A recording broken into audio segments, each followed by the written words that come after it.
Hello and welcome to episode 131 of The Imperial Truth. I'm Greg, and joining me, not usual, it's a new one. It's Mr. Myles.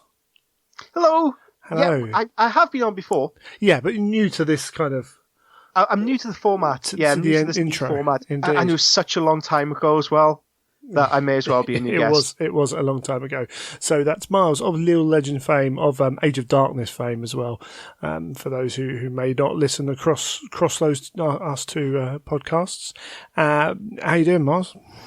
I'm not, well, before we came on live, it's a weird question to answer right now because of COVID, because of the pandemic. You kind of say, I'm okay with a lot of clauses attached to it.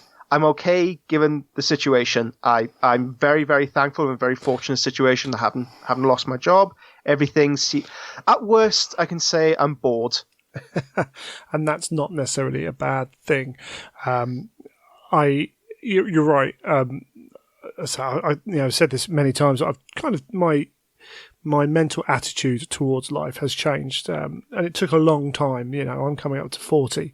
I reckon it's only in the last 4 or 5 years that I've really started to get a bit more positive with things. I feel like I was positive in secondary school, and then somewhere between secondary school and working, I got a little bit more negative. But I think it's okay to say, I'm all right. I'm okay. Not because you're not having to deal with some of the stuff that other people are dealing with. Yeah. At the end of the day, you've got to balance what's going on with you against what's going on with the world. But then without, I was saying to you just before we recorded this, end of last week, I got down. And it was small things that were frustrating me, that were bringing me down. I think it's important sometimes to remember that it doesn't matter that they were small, stupid, frustrating things. They got me down. Whatever gets you down, gets you down. Mm-hmm. So you've got to balance it that way as well, don't you? Because you're allowed to be sad with what's going on in your life, even if your next door neighbour's suffering in quotation marks worse. Everything is relative. Yeah, absolutely, 100%. So with that caveat, I am okay. Absolutely. Greg, how are you? I'm not too bad. I can't grumble, Yeah. It could That's be a very long-winded answer to a very simple question. Yeah, it is. But sometimes, actually, just as we said it, I just think sometimes it helps when someone says something like that, because it's very easy to say, well, I can't complain because I'm not working on the front line. Well, you can still grumble about stuff.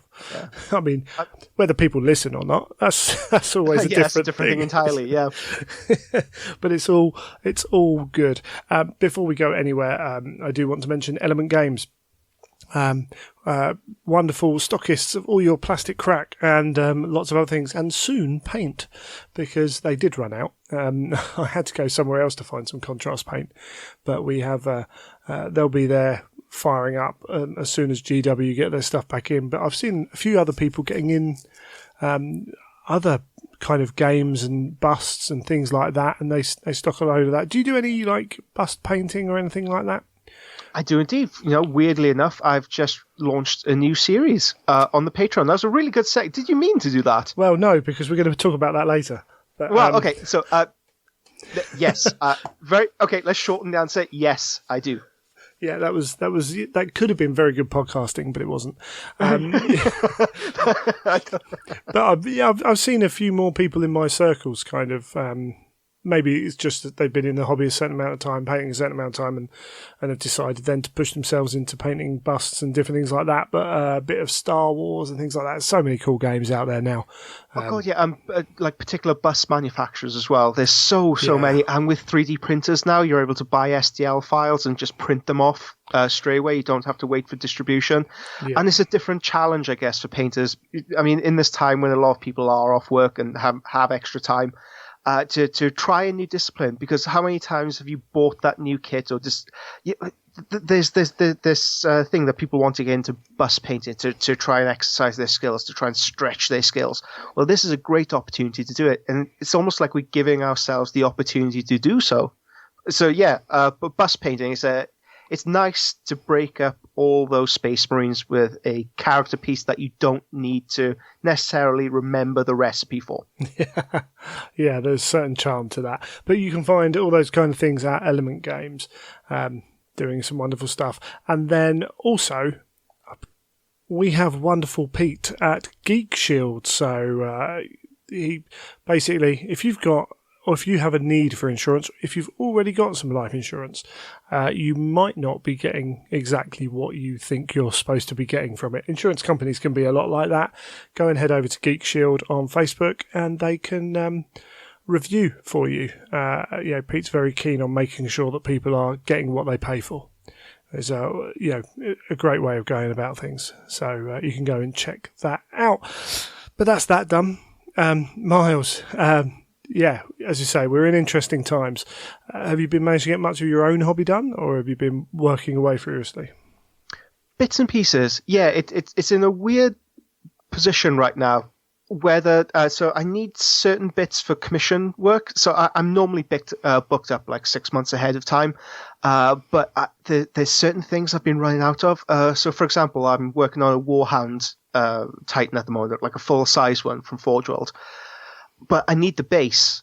I need to get a wooden base. Without this wooden base, I'm unable to make the legs. I'm unable to make the pose. I'm unable to build it. So I have 99%, but that 1% I can't buy at the moment. So my schedule's needed a bit of rejigging. I'm telling new potential clients that I'm unable to give a definitive timeline, which I hate doing. I hate doing that.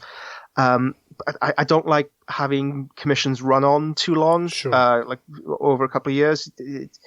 It's no good for anybody doing that. So yeah, I have been doing a few bits and pieces of my own hobby. I've managed to put together a Zephon conversion and painted him up. It's based on the old Mark Gibbons artwork from the second edition Imperialis, Codex Imperialis. I haven't posted up any photos of it yet. That'll be coming out soon. I've been working on a few bits and pieces with Krieg. My God, they take so long to build. So long to build. And I think, like everybody else, I stocked up on some AT, the Adeptus Titanicus wargame, before the lockdown really came down. I've tried a Legio Cetrova scheme. I'm pretty sure that scheme's cursed for me. Because whenever I paint a new portion of that Titan, something awry happens in my life. Right. So a few months ago, I got scammed for the sum of nearly £2,000 left my account. I owed Facebook advertisement £4,000 because somebody had hacked into my account and took out all sorts of ads in my name.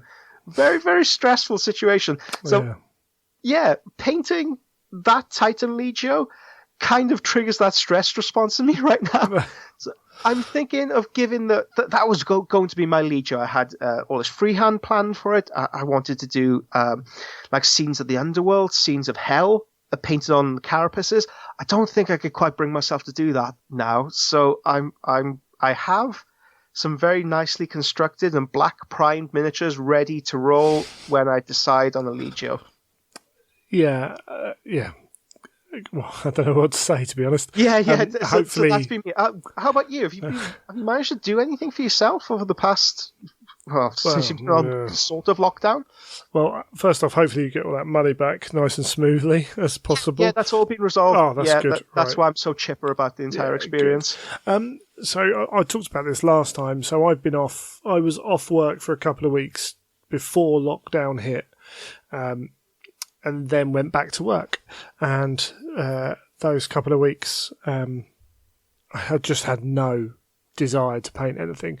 Ended up buying Football Manager on the PlayStation, or the PC. Sorry, don't know how many hours I've put into that game in the last however many weeks it is, 6 weeks, something like that. But there's a lot of hours have gone into that. And every time I kind of looked to paint something, I just had that. And I'm not the greatest, I don't have the desire to paint like a lot of people do. But every time I looked at it and just thought, it's effort. So ended up finally getting around to I'll just spray some stuff, I'll just do something. That's, I did build a couple of little bits. And then I was like, right, let's spray something. So I started to spray some stuff. and then was like, I'm feeling a little bit. What do I paint? Do I want to paint Titanicus Titans and have to deal with all the trim at the moment? No, not really. Do I want to paint this? Oh, I want to paint my demons for the Ruinstorm. I decided I want to do them contrast rather than use the airbrush, and I don't have the contrast paints. Okay, right, so I can't do them. So I'm waiting at the moment for some spray cans that are coming from the northwest, I think, from somewhere. Someone had some spray cans going for a reasonable price, for cost price, actually. So I was like, okay, I can wait for that. So I ended up digging out a Blood Bowl team of halflings. Oh, wow. Yeah. The old metal set? No, I've got them. They're all painted up. The new plastics. Oh, nice. So yeah, just plodding along with them, remembering how slow I am at painting and how frustrating I can get by it. But yeah, slow progress, as is always the case with me, but progress. So, and that's all I can, I've got 2 blood letters here because my demons of the Ruinstorm army is going to be Crimson Fury. Uh-huh. Got 2 blood letters pulled out, ready for when my contrast.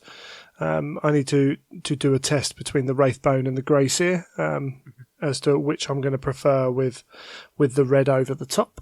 So when that comes, I will be like, I want to get these little halfling fellas finished, so I can be ready to jump onto that.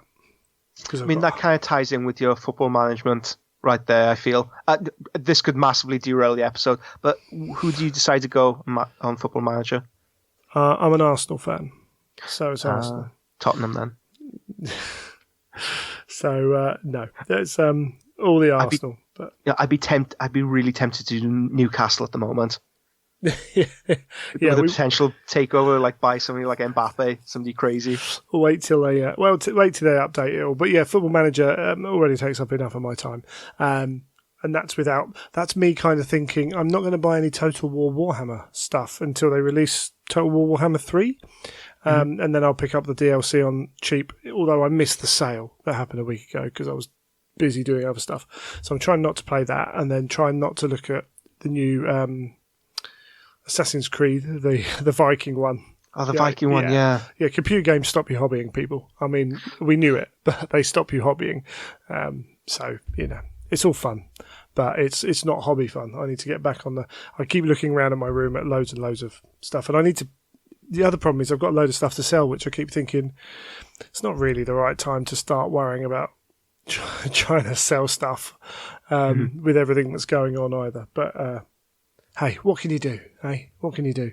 So yeah, that's me really. Little bit of halflings, not much heresy, but I do want to change that soon. So feel free to bug me on that one. Okay, I don't. Sure. I don't mind if people do that. What was nice is, and the part of it is, I talked to Caleb from CK Studios later on in this episode, and talked to him. And there's no. One of the problems I have is there's no deadline at the moment. Yeah, no events. Yeah, and no like what could happen. No one knows what could happen moving forwards. So it's not even like, well, put it this way: me and the wife decided we might want to go back to Disney for my 40th, and that is in January 2021. And then we quickly kind of went. Even if it's open, it might not even be open fully by then. And even if it is open fully, do we want to go? But we don't even know if it will be open fully, of everything working on. And that's, 3/4 of a year away.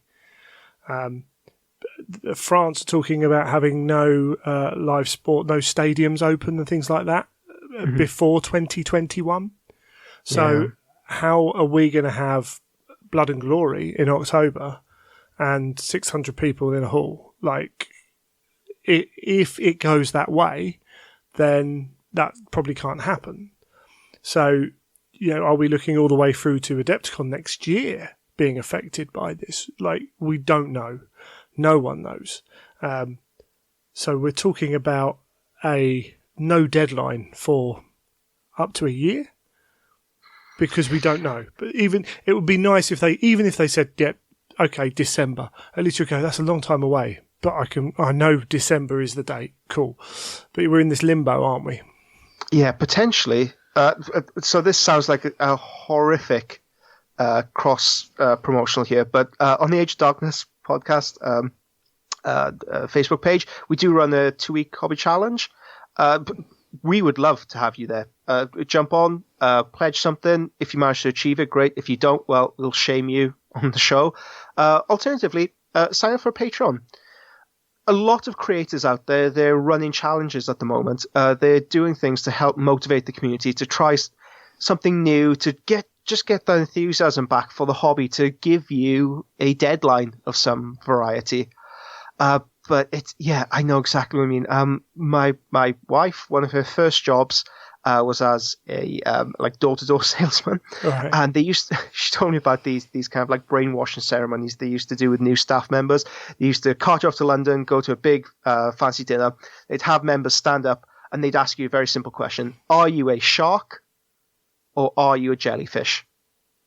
And at the moment, I feel very much like a jellyfish, formless. Yeah. In the sea. And I think a lot of people do. I think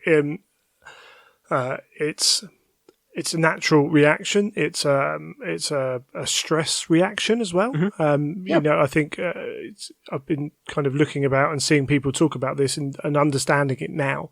That you know, when you're stressed, you don't want to do these things, and that's fine. It's okay to be stressed at these times. You know. There are some people who will respond to these kind of times and kind of rise up and do something like, you know, start a new business or find an opportunity or change jobs or things like that. But we don't have to all be those people. Yeah, absolutely. If you just want to veg out, play like a comforting video game, if however you deal with it is the right way.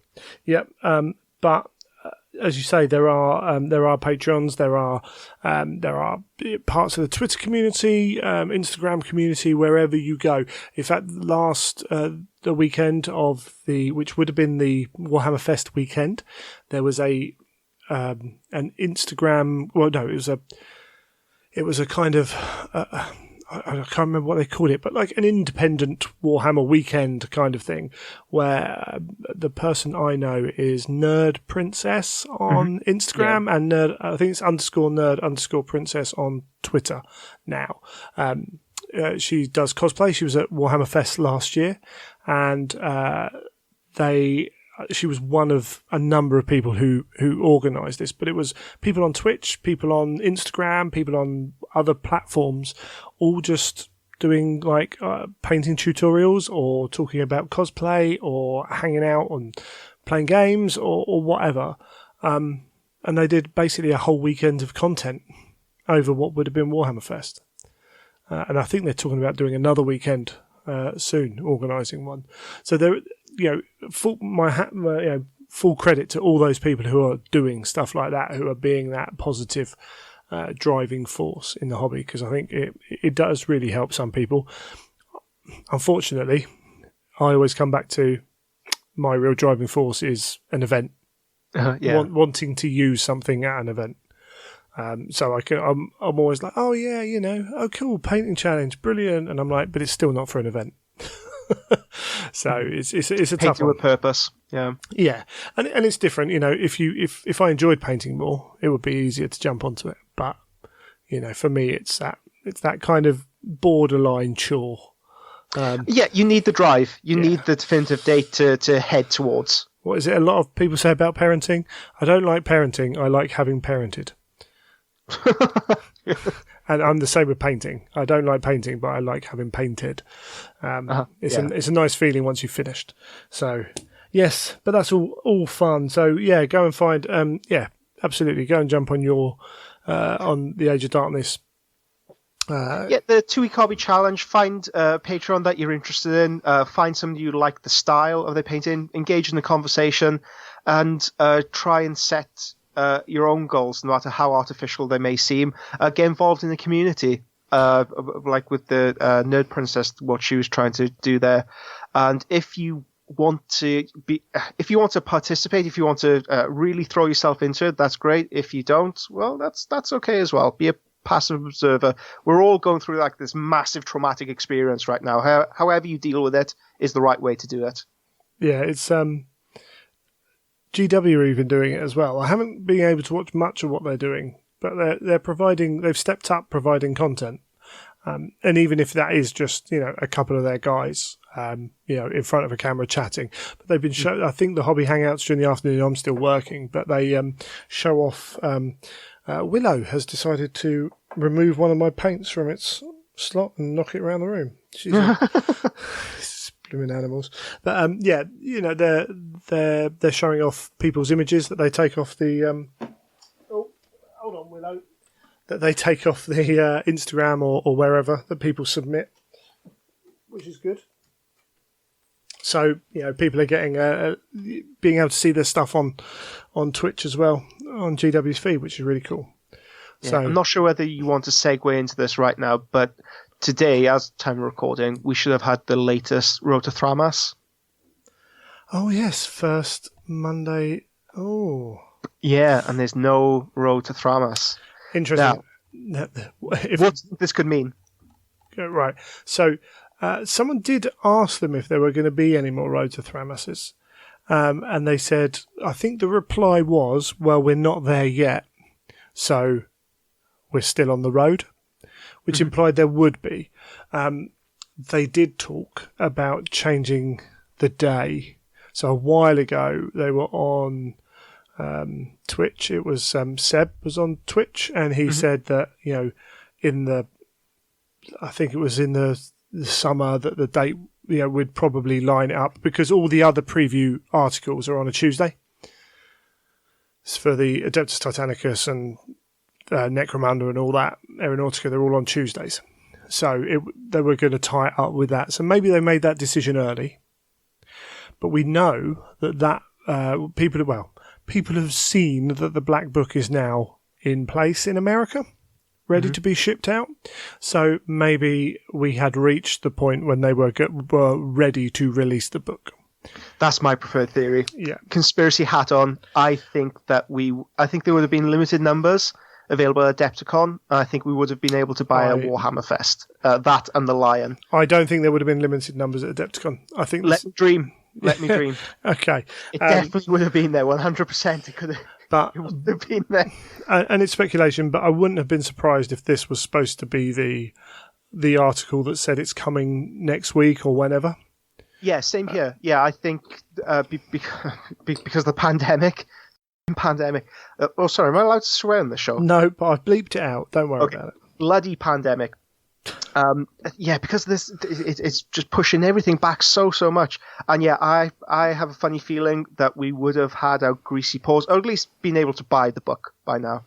Well, maybe. I think. I mean, who knows? It's absolute conjecture. Yes, that's. I say the one thing that we could hope is, and I would expect is, so again, there's the speculation of what GW are going to do. So they've started to reopen some of their business in safe areas and what have you. There are loads of logistical issues with that. So their warehouse staff is minimal, did you try and order anything on Friday when it opened up? No, I had friends who were in over hour-long queues to get on there. But when really? Yeah, but when I went on there, because they organised their shop system to put people into queues, so it was all planned. But when I popped on it, I can't remember, it was before midday and got straight onto their website. So, they obviously were very busy in the morning. But those orders are going to take longer than they normally would take to get out. And they said, we're not going to be supplying everything same day. It's just not going to happen. And I know. Yeah, I think we're all aware that safety comes first, that if they're doing this in a responsible way, great, and that things will take longer to get to us. I think we're all at that point now. We're just thankful that we are able to buy new things. Well, some of us are, because you can't in the US and Australia and a few other places. I did see someone. So they basically said we're going to reopen in certain areas, and I can only think some of that is because they need to get stock to those places as well. So that's part of the logistical issue. They're not going to release a new product unless it's all in all the territories ready to go. So unless they've already got it fair. there, so they'll have some stuff already in place, but they can't open up and say we're supplying new stuff now and have one place shut because they don't know how long that gap is between them getting the new stuff in. So they might have 2 or 3 weeks worth of releases and then have a gap. That would be bad for them. So we're in this weird place. But one thing they're going to have to do, one thing all companies are going to have to do, is make money over this next period of time. I don't know if we've looked at a new TV, and there's some really good deals for TVs because people want to get money rolling into their. You could buy a 58-inch TV, smart TV for like 380 quid. A decent one. Exactly. Yeah, there's people need to get money moving again. When they do, you would hope that Games Workshop, that Forge World, when we're looking at how they're going to release, they might speed things up a little bit. We know the black books are something that they don't like sitting around in their warehouses. So my hope would be that pretty soon after the announcement that Forge World is going to start opening up, that they go, right, here's a black book. Because it makes sense. So we can hope. But whatever. Fingers crossed. Fingers crossed. I mean, we've already had the show of we've had like quite a lot shown to us with the Road to Thramus and the first 2 previews as well, and we got another preview the weekend. So who knows what they're going to show us there? I mean, maybe they're still working on it because they don't want to get too far ahead of themselves. But yeah, I'm hopeful that as soon as Forge World open up properly, that black book will be, as soon as they can get it everywhere and out, that it will be out. And we want it because Heresy, more than all the other games, a book release means something big because we get so few of them. Yeah, and I guess one of the nice side effects of being inside all the time is that you have plenty of time to read. Yeah, absolutely. I mean, my God, I would just love to have that new black book to read to stave off boredom. I mean, Saturnine was such. Have you read Saturnine? Oh yes. Okay, great. I flew through that book, but I even tried to portion it out, but no, just flew through it. Oh no, I didn't try. I started off and I just accelerated through it. Same. Yeah, I can't remember reading a book that quickly. I didn't necessarily read it really quickly, but I started off at a steady pace, and then about a third of the way in, I started to not put it down. Yeah, I know. Oh my God, you can't, can you? No. In fact, I was talking to Michael from Tracker Words today on we're texting each other, and yes. I think he heard somewhere from someone else, like really, take this with a pinch of salt. Friend of a friend of a friend. Yeah, there had been a reply from Black Library that they didn't want to release too much stuff in ebook only format because it's unfair, which could be a very Black. It wouldn't surprise me if that was a Black Library legitimate response because every now and then, we talked about on the show, they just make some strange decisions, and usually with all the right intentions. But for me, Saturnine should have been released 2-3 weeks ago as an ebook because you have got one hell of a captive audience, and it would be a huge kind of thank you boost to the readers to be able to get it out and then to have these discussions about what's going on. Yeah, because at the moment only people who bought or read the limited edition. So Darren and JP, co-hosts, they haven't read it so far, and I'm sure everybody who's read that book just dying to talk about what happens in it. Yeah, well, we on last episode when I had Michael on, we don't do spoiler kind of reviews. It's something I might be changing going forwards. Michael doesn't have time to do that kind of thing with everything he has going on. Yeah. But we both want to do it, and we are going to do our spoilered review of that after it comes out. We're not going to wait a huge amount of time, because honestly, if you like the Heresy, you need to be picking up Saturnine as soon as you can. Yeah, I mean, I remember something that you tweeted or you put up after you read it, that it's the best 40k book that you've ever read. Yeah. And I was going to trip him. 30k, Craig. This is a 30k book, but you read it and you understand why at the end. No, it's only because if I say 30k book, people will say, "Oh yeah, but Gaunt's Ghost is better." I'm like, no, 30k is in the 40k setting. Yeah. It's one of the best Black Library books there is. Yeah. I know it's very hard to give those kind of value judgments on a piece of art like this. Yep. But this book really is a piece of art. It is. You fly through it. There's lots of nuances to it, and if you're interested in the lore, especially the deep lore aspects of this universe, my God, will this book churn you up? Absolutely. And I was really hoping that, again, like they'd take an opportunity here to put it out in ebook and audio format, because I want to listen to it again. Yes, I'm reading other stuff, but I want to listen to it. It's first world problems and all that, but I just think GW are missing out a little bit. I think they've potentially got an audience now that they don't normally have. Mm-hmm. Yeah. People have got time who don't normally read to read. Mm-hmm. So, I just think I know there's certain reticences in there about getting audio and ebooks out and it hurting book sales a little bit, which I can understand. They have that with the limited edition. That's why they've only once or twice ever done the limited edition at the same time as the normal books. Right. Okay. Just like when you Saturnine, like that still would have sold out. Like all the Horus Heresy books will sell out if you released every form. Even if the ebook was like a tenth of the price, people would still buy those nice versions of the books. Because you don't do that because you want to read the story first. You do that. You don't spend 50 quid on that. Just because you like the story. It's a collector's piece. Yeah, it looks good on the shelf. But yeah, so but it is wonderful. Truly, truly wonderful. And the best bit is the Imperial. It's the Blood Angels fans make me laugh in it, because there are certain moments where they're like, "Oh, this book's so awesome," and I'm like, "Oh, is it? Is it? Oh, you think that's that's cool, that's nice." And there's just so many moments like that where you think you're at like this coolest moment or whatever, and you can always pick it when they're talking about it. You're like, "Oh, you must be here." Okay, right, yeah.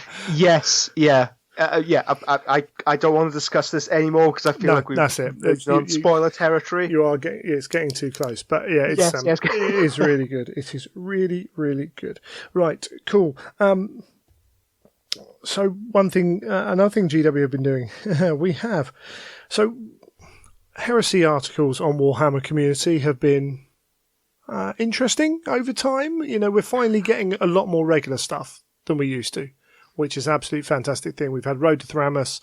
They threw up my article. We've had, have we had a top 5 heresy books yet?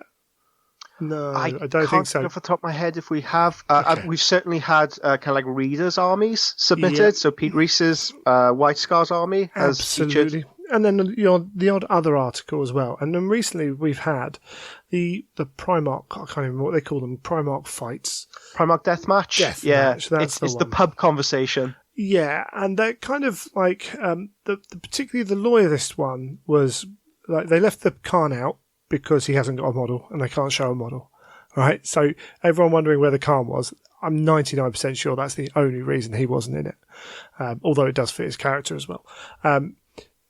So they could have a tournament there. And these are obviously written, like, it's Guilliman versus Corax, is it? Where Guilliman just steps aside. So they're obviously not just rolling dice. They're writing something which has got a little bit of narrative to it, as you go through it. The traitor side showed that even more because it was this random, like, Royal Rumble, where everyone was involved and what have you. And then the third article is Lion versus Horus, and the Lion wins. And all of a sudden, I'm not going to sit here and get on a rant about how we talk about these things, but I do think it's important to understand what Warhammer Community is and what it can and can't do. Warhammer Community is not an in-depth tactical kind of a place for in-depth tactics to be, espoused, particularly by GW. They asked, I was asked to write my Demons article, and that's a Tactica, but you're given a few hundred words. Like you just can't do it. You can give an overview at best, and even then, I had to cut it in half to kind of pick out salient points of salient points. So they're not going to give you a breakdown like that. They're also not going to just roll dice and actually work it out in a Arnold Rimmer style playing Risk. I rolled a 6 and he rolled a 4. Because that's dull, isn't it? But do you think they should? No. Do you think they should be more analytical in their approach? I think you could be, but I think your article would be 100% different, and it would be literally we were. Have you ever listened to any? So a Primarch fight literally comes down to dice rolls, yeah. It comes down to I hit 4 times, 1 wound got through. Have you ever listened to a battle report that has been about how the dice rolled that you've enjoyed? If it's been an odd result, yeah. No, if it's been an outline event. Picking out the odd dice roll in a whole battle report, but in general, the battle reports need to be, I controlled the right-hand flank with my Thanatar and blah, blah, blah, and he just didn't, he only had infantry, so he couldn't deal with it, and I pushed up that flank. Like, you don't break that story down to, well, I had 5 chances with my las cannon to wound it. You don't do that across the whole thing. And that article would just be a series of dice rolls. No, completely agree. It needs some sort of abbreviation. But do you feel like it could have been a bit more authentic, a bit more genuine in trying to represent? So I don't know whether you remember this. Way, way back when Fat Bloke, Paul Sawyer was the editor-in-chief of White Dwarf. They had a death match in the old... Do you remember this article? Maybe. So they had all the special characters of the old world duke it out in a death match, very similar to this. It came down to Archaon versus a Bloodthirster, and the Bloodthirster won in the end. But I felt that was a bit more analytical, a bit more kind of genuine in its representation of what could potentially happen in a game, rather than this, which felt a bit more abstract. I mean, taking as an example, right at the very end, the Lion versus Horus. Yeah. Why did Horus use the Talon when it has no appreciation? Well, apart from taking 1 wound. Yeah. What's Horus's weapon? What's Horus's weapon skill? 8 off the top of my head. So 1 wound with the Talon makes him hit on 3s. Yeah. So after that, it doesn't have any effect. But I also don't think it wins him the fight anyway. So yeah, could they have done it in a more analytical way? Probably. Could it have been entertaining in that analytical way? For people who play the Horus Heresy, maybe. For people who don't play the Horus Heresy, who want a view into it, they aren't going to know that he made the wrong choice. So they aren't going to care either, I don't think. They aren't going to care that, well, actually, if you used Worldbreaker after the second, you start to break down into that. So I do think we forget sometimes as a heresy community that we aren't the only people to be reading this stuff. It's not aimed always at us. They're not trying to sell us Primarchs, because guess what? We already buy them. Yeah. If you're either the type of person who buys them or you don't. And if you play Heresy and you've got Space Wolves, you buy Leman Russ. If you've got Heresy, you've got Ultramarines, you buy Guilliman. If you're outside of the Heresy and you suddenly see your 40k chapters Primarch doing something cool, whatever, maybe you think about buying a Primarch model. Maybe even if it's just to own. Maybe it's a way to get into the Heresy. I think there's an element of that in here. And so what they get is, rather than a statistical analysis of what would actually happen, which if they had an outlier, people wouldn't accept either, because they'd assume that GW was making it up. Because, certain elements of the community will always be a bit suspicious, and that's whatever, that's fine. But this is a Warhammer community primarily, most of their stuff is to entertain, but also kind of softly feed you into that, unless it's a specific article written to sell you something. This is out this week. Most of it's entertaining. And what those two articles did was they kind of played into the character of all those Primarchs. Yeah, the tone of the articles, just in general, I think they're more tongue-in-cheek. Like I say, they're not overly analytical, nor should they be. They're kind of like fluff pieces that you can read in 5 minutes and then have a pub discussion over. I thought they represented that quite well in the staged matchups between the Loyalist Primarchs and the free-for-all of the Chaos Primarchs at the end. And I don't understand what people's almost obsession is with Primarch fights, especially weighing up against one another that you can gauge. So I think the most effective Primarch in the game is Alfarius, but he's dreadful in one-to-one combat. But the buffs he gives to your army and the way he influences a game is far more important than his individual prowess. And you could do this with other Primarchs, how you position them, how you play them. It all goes to tell the story of that character. So these one-on-one fights, I guess at the very heart, is disingenuous. It's one of those things, and you still see it a lot in Heresy games. People are like, oh, you brought a Primarch. Oh, we'll have to meet in the middle and have the fight. And kind of on a tactics point of view, I sit there on a table nearby and think, why would you ever do that? And you're right. So there was a lot of discussion about this deathmatch of the kind of the outrage is the thing that gets me. It's like GW have Warhammer Community has different articles, but they're all designed to do kind of one thing. This was never, and it's obvious, it was never designed to be as you say, a breakdown of which Primarch would win if these all fought fairly. I just thought that was obvious in the article. Yeah. Whether they should do one of those or not, I think is a different question. And they could do. They've put up Forge World put up the who do you think you should have won.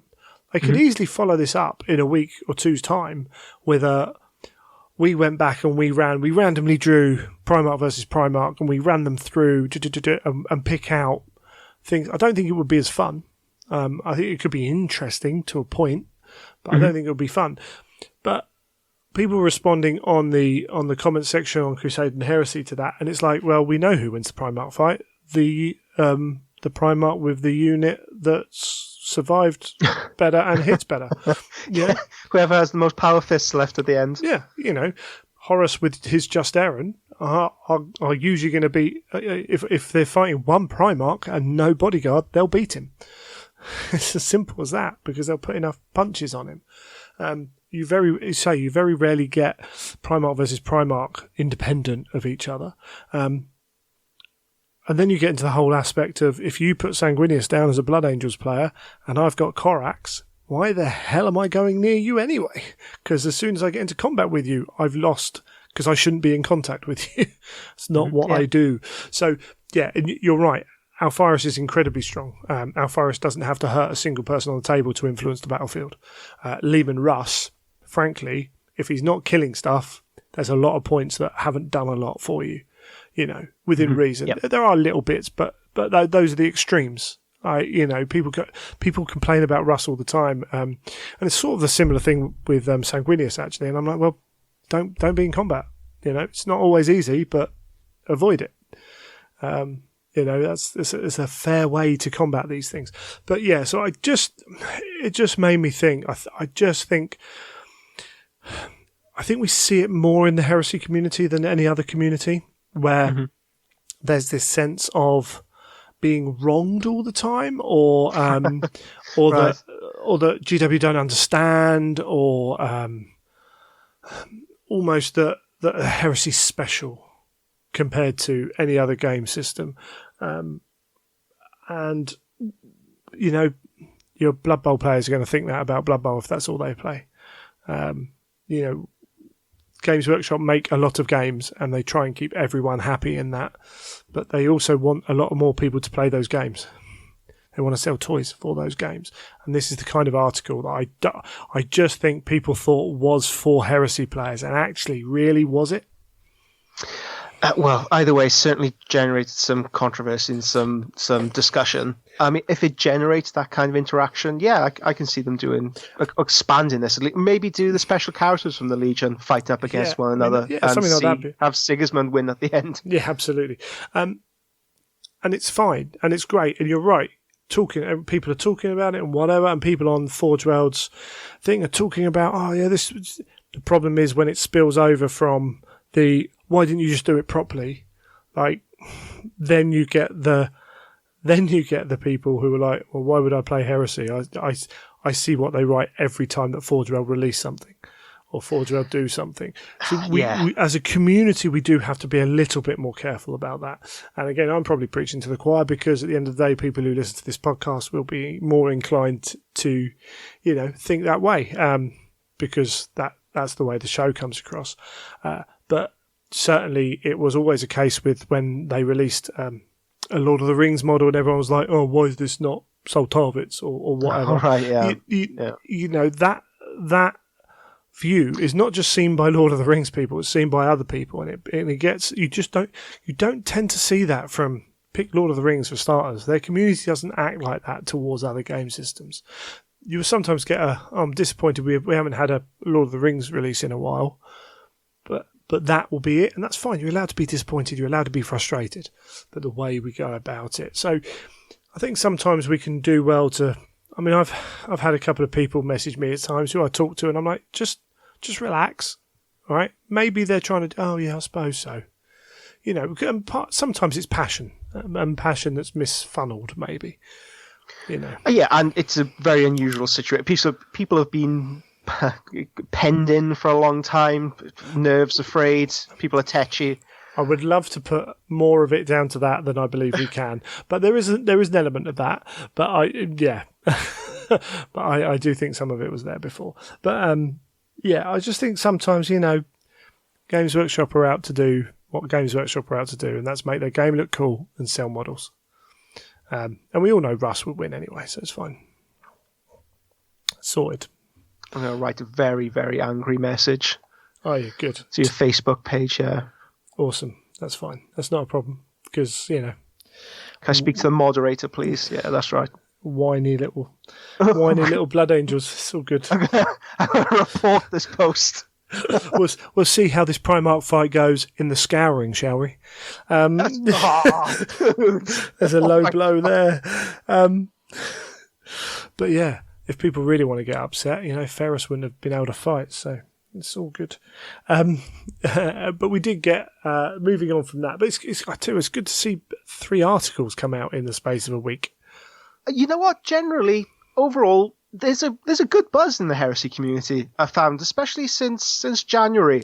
We talked about this very briefly before the show, that sometimes you'd have to struggle to maybe generate interest or talk about subjects or find things to talk about. It's been so easy since January.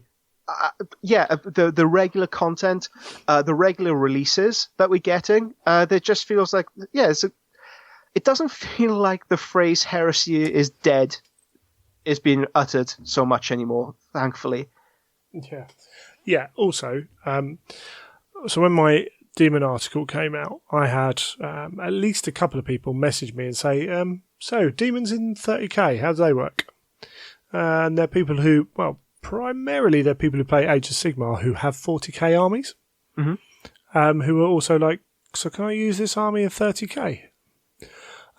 So all of a sudden we've gone from a number of years ago when when Ben Curry said, oh, is Heresy still popular? Because he genuinely didn't see any Heresy mentioned in any of his hobby circles. And that's not because he's shied away from it. That's because Warhammer community weren't covering it. And unless you weren't in a Facebook group or in a specific Twitter community, you didn't see any Heresy. To now, I think people know, quite well aware of, actually, they've got a new book coming and they've got all these new Dark Angels coming and 40k players want to steal the models and use them. And, and that's good because that generates new people coming in.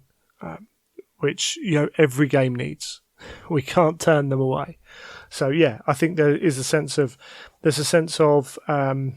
life in the heresy, and it helps that we know there's a book coming as well. And that's one of the biggest struggles we have as a community is, as we said, there's so long between books. I don't mind because we get the books we get. Right, and bless Titanicus getting a book every 3 months. It's not the same. It's really not the same. Yeah, and I don't know about you, but I need a full year to digest what's in the book and to play the scenarios and to really invest myself in that quantity of information I'm getting. So yeah, I feel like there's hope, there's optimism for the new book. I try not to go over too much of what's gone on, but because I think it's misunderstood a lot of the time as much as anything else. But I think people feel comfortable as well with the content and the way it's produced and the people producing it and everything else. And there's always going to be niggles, and that's fine. And people are always going to have issues with certain models because there are aesthetics that can't please everyone. Yeah, nothing's perfect. No, but nothing can be perfect because people have different views on perfection. So, we're in this good point. To the point where I did see a certain podcaster, Canadian podcaster, was moaning that we had a Soul Tarvitz model revealed ahead of Iron Warriors. Yeah, he complains. A typical Iron Warrior player. He complains so bitterly. Which is weird, because I actually see Soul Tarvitz being released as maybe, and this is pure conjecture, this is me reading between the lines, getting it all wrong. If they're doing Soul Tarvitz, why are they doing Soul Tarvitz now? As someone on another podcast, can't remember who now, was like, why are they all of a sudden going back to Book 1 characters? Well, are you not pleased that they might go back and redo all the characters that we wanted? I don't understand how Soul Tarvitz is not a positive thing for us in the Heresy. It's an amazing thing. It's a great model as well. It's a really, really good model. It is. I might remove one of the shoulder pads and just tone it down a touch. With other models, you can kind of say that there's dips and levels. You might not like the aesthetics on some models, but I think with this, you can look at it and you can say, so personally, I don't like the way he's holding the sword. I know it's reminiscent of medieval knights. I know the history. I know all of that. JP has explained it to me in excruciating detail. But for me, it doesn't work. Yeah. But that's not to say the model is objectively bad. I look at most miniatures and want to make tweaks to them. That isn't the commentary on the quality of the sculpt whatsoever. The quality of the sculpt is really, really good from what I can see from those photographs, but that doesn't mean I won't be changing a few bits and pieces of it. Yeah, it's really promising to see something like this come out of the studio. And like you say, going back to Book 1, perhaps we'll see some more older characters come out. Maybe we'll see finally the Iron Havocs be released, and then JP can not buy them again. Yeah, absolutely. But you're right. For me, Soul Tarvitz was supposed to be the archetypal kind of solid leader. And he's in the Emperor's Children, so he'll be a bit more blingy than Death Guard. But in my head, the model is a touch blingier than I would want. Mm-hmm. And that's all that is. But if we have Soul Tarvitz, does that mean there's a conscious effort to go back? Because this is something that people have asked Forge World to do for a long time. It's like, we're still waiting for models from book whatever. And maybe they've just reached that point now. We know they've been saying for a long time now that this year is going to be really big for Heresy. They've made some statements that maybe then they could never live up to, but I don't think that's, I think that's a GW kind of trait. Yeah, it's a marketing thing. Yeah, we see that quite a lot across GW, and I think anyone who's been in this hobby long enough should be aware that they sometimes over-egg stuff, but they've got to build it up. It's their thing. They want to sell it. That's cool. But if we can go back and start to fill in those gaps, then that's a positive thing, because they've shown us with the Dark Angel stuff, we're still getting some cool stuff coming, and the Night Lord stuff. It's not like we're not getting other stuff because of this. And it's nice to have regular releases as well. A bit like the Necromunda range, where there's something new every quarter. Yeah. We can reasonably expect, not that they've come to this kind of production line style of producing miniatures and books, that something new will be coming. It's not a case of that nothing is. We look ahead of ourselves and it's just like this barren wasteland. No, I'm a Blood Angel fan. I'll be collecting Sons of Horus very soon. I have no interest in the Dark Angels or the Night Lords. I'm still going to paint the miniatures because they look freaking amazing. I'm glad to see this enthusiasm come into the there's new models, there's new dynamics, there's new things to play against. Well, so what? Like the Dark Angels, we had the Companions. I'm trying to remember the Interemptors, the Terminators. I can't remember the name of them. I can't remember the names of them, whatever. But we have 3 or 4 units, plus the Lion, plus we're going to get character, at least for them, surely. And robots, Terran robots. Yeah, and then we've got the Atramentar, who are the specific Atramentar for the Night Lords, and other bits and pieces. So that's a good solid block of releases. That's a decent set of releases. Nothing over the top. As well as things we don't know about, like Soltarvitz being thrown out there. Well, Soltarvitz, the 2 the word bearers, praetors. Yeah, praetors. Yeah. So again, when you start to look at little bits like that, that's even if they did those at a steady release rate, that's quite a few weeks and months of releases. Mm-hmm. When you look at it like that, so yeah, we are in a good healthy point, and that's bearing in mind that they just threw us 3 versions of the Aquita Bombard. Oh God! Right? Yes, yeah, and a whole new tank. And the Sabre was not that long ago. So yeah, it's not lightning. Like it's not going to.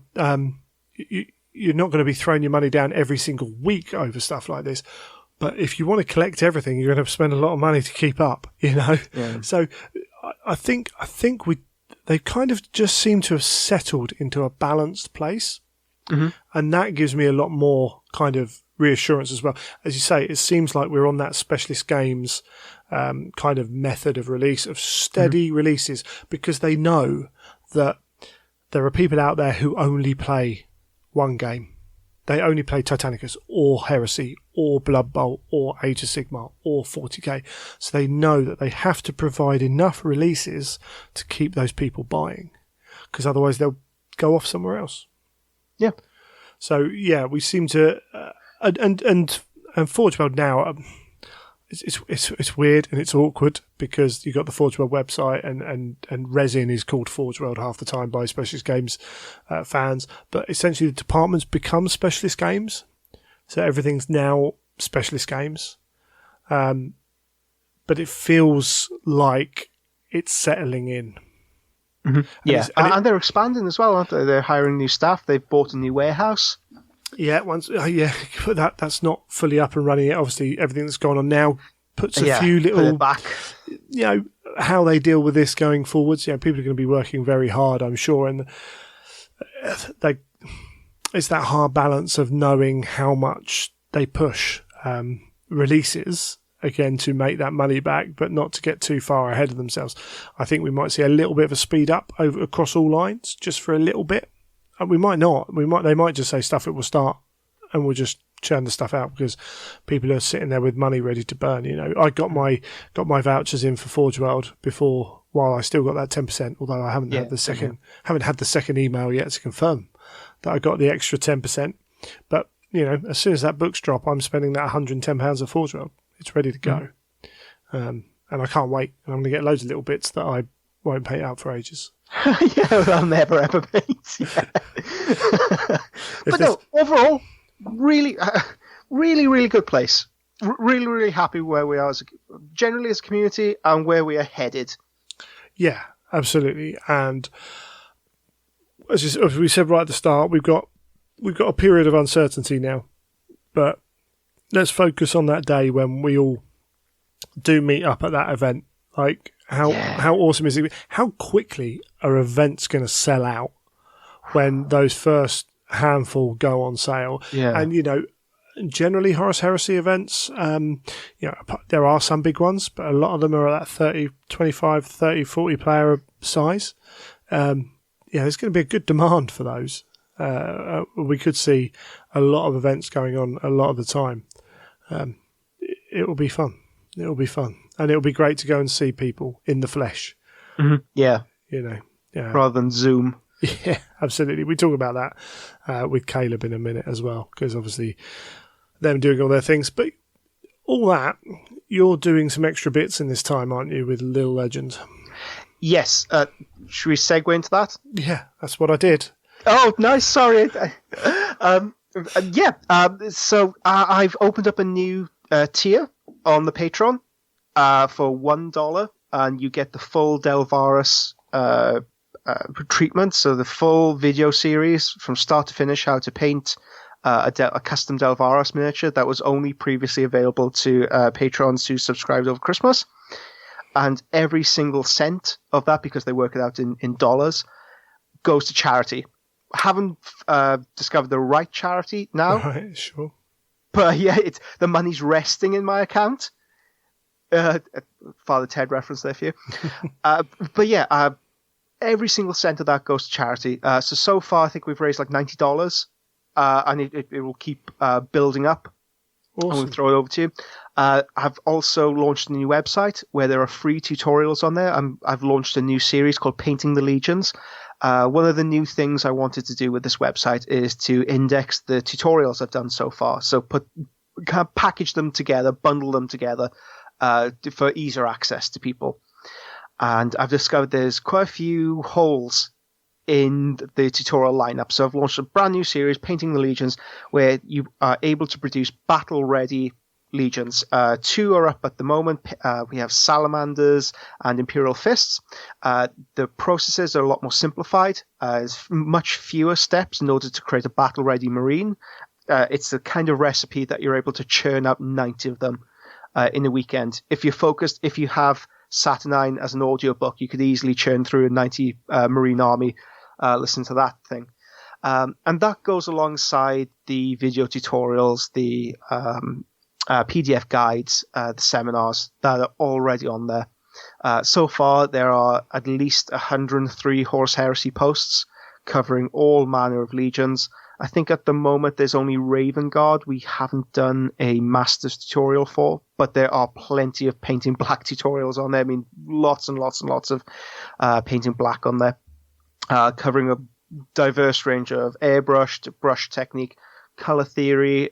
We've also thrown a few things in there like bus painting. So very recently we've done the 1 hour bus challenge where you use nothing but primary colors. So cool. You either do a classic palette of red, yellow, blue, or you do a more updated palette of magenta, yellow, and turquoise, plus black and white. And you paint the skin on a bust within 1 hour using nothing but those colors. And I'm seeing some really... so one guy in the group today, he sent me a video. My God, really, really humbling work he's managing to do really, really quickly. So for those who don't really know me or don't know the Patreon, it was because I don't get to go out that much. I'm sequestered. I'm out in the middle of nowhere, in little old Swansea.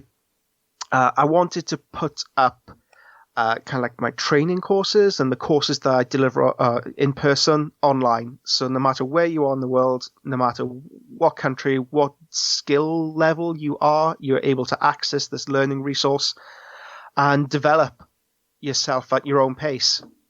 And it's something that I realized when talking through with the podcast, where I was explaining a lot of techniques. I was doing a lot of finger waving in the air. Yeah. Which I'm sure that you do as well. And I was drawing up these concepts, these videos I was playing in my head as I was describing these techniques. I thought, why not film them and commit them? So that's what I did, I think, three-ish years ago now. Currently sitting at 527 members. 1,500 people have signed up so far. And the development I've seen on people, it's rather bizarre how somebody can just transform just on a dime. how you go from one set of skills, maybe you're only used to using Games Workshop paints and methodologies, to incorporating different things. Like a big thing that I see is the development of color choice. So if you want to paint black, for example, instead of just using gradients of gray, you can throw in other colors in there. Maybe a violet for the shadow, and then maybe a yellow for the highlight. That gives you a far richer black surface than it would be just using your tried and trusted gray black recipe. Yeah. So that's my sales pitch. That's my spiel. No, that's awesome. I jumped on Little Legend when you were putting up your first. You're one of my very first subscribers. Yeah, yeah, and there's so much good stuff on there, but also just going to Lil Legend Studio. So the reason I got that dumb name is that years ago I was trying to sell something on eBay. I was creating a new account, and everything was taken. All the names I wanted, so I just typed in this random dumbass name, Little Lizzie Legend 2008, and that's what became accepted. And I started using that name to sell on my eBay account. I contracted it for a blog to Little Loser. I didn't think that name would send out the right message of prestige that I was trying to give with a commission painting service, so I changed it to Little Legend.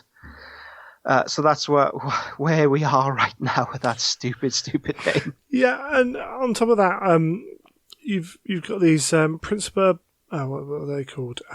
Principia Bellicosa. Yeah, it's the Imperium's kind of booklet of war. So if you're a newly minted Legion or if you're a newly minted Imperial Guard regiment, you're given this book. I guess it's the Warhammer 40k or 30k equivalent of the Art of War by Sun Tzu. All right, yeah, absolutely. And there's a nice little run through of the Legion. So I'm currently scrolling through the World Eaters. It's purely selfish. I wanted to read these sort of articles. So I've contacted people, friends that I've played over the years. Dan Palfrey, you can look at him in Kid Dangerous on Instagram. He'd kick me if I didn't give him a plug. Yeah, Kid Dangerous on Instagram. He's notorious in our playgroup for using World Eaters. He has a rather nice demon army, and we've all kind of collectively decided to do Istvan 3 as a gaming group. So nice. That will be our post-COVID. Oh, okay. Here's a question for you. How do you spell Istvan? See, this is a classic one where people mispronounce it because everyone puts too many. Like they're trying to remember now. Too many S's. And not enough A's. No, the other way around, isn't it? I'm trying to remember now. Now you put me on the spot, I can't remember. And a lot of people put an A before the V as well. Istavan. Right. Which there isn't. Is it ISSTVAN or is it ISTVAAN? I can never remember. Well, we've read the books and it's spelled both ways. Yeah. So we're currently arguing right now over because we want to add a hashtag to it because we live in that age. How do you spell Istvan in this hashtag? And it's erupted into a goddamn vicious argument. I mean, we're getting really personal with each other in the group chat. All right. All I know is definitely not Istavan. Okay. Which and it happens. Sometimes it happens just because you're speaking quickly. So I will say it, even though it winds me up. It winds me up in a way that doesn't really wind me up. So you can't just send me messages saying it. That's not going to work. But you have you have people saying Istavan, and it's and that's just one of my little. Your little bugbears in the hobby. Yeah, so that's what we're currently doing at the moment. We're trying to decide how to spell Istvan.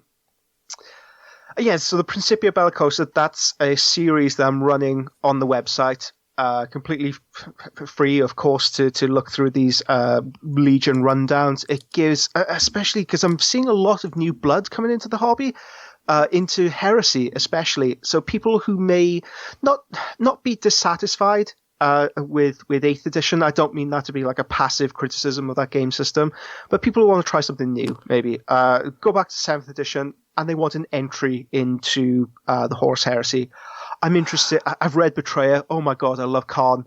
How do I play these madmen? Well, that's what these series of articles. I've contacted people who play those legions, who are enthusiastic about them, who know their stuff. Because when you read certain articles online, I'm not going to name names, but you can tell it's written by somebody who has never played with that faction. Yeah, I can hear that groan. I've done it myself. Because you read a rule, and then it's only later that you read the rule that comes with it, and there are those things in there. And sometimes if you play against one long enough, you're fine. And by the way, ISSTVAM, which is what I thought in the first place before I got confused. ISS. Okay, that's the way that Games Workshop put it on their website now. So right, okay. If they're putting it out, and also Horus Heresy Legions spell it that way as well. These are the kind of things that now will be fact checked. So whether it was spelt differently previously, it appears they have definitely settled on SSTV. SS. Okay. Yeah, we even looked up who has the most hashtags. What's the most recognizable? Oh yeah, don't rely on public because when you do it. Because the most English way to spell it would be with the double A and the single S. But yeah, it's that's how I spelt it. Which it's easily done, and I remember doing that myself and having to kind of know it's double S every time it's double S. But yeah. Okay, I'll bring that to the group. Let's see if that settles anything, or whether it'll just unpick that scab that started to heal over. If Games Workshop use that on their latest stuff, then they've decided on Istvan. That's a very logical argument. When you're in how often does logic win? Look at the world we live in.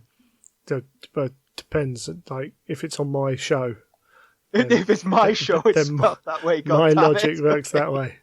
Yeah, okay. and the kid who spells it ISTAVAN, they just get removed from the group. Ban hammer straight away. Yeah, you've got to have standards, right? Particularly in a world that's so loose at the moment. You've got to have something to keep you sane. We were talking about World Eaters. World Eaters. Yeah, there's another series I want to run as well called Antebellum, which is Latin for before war.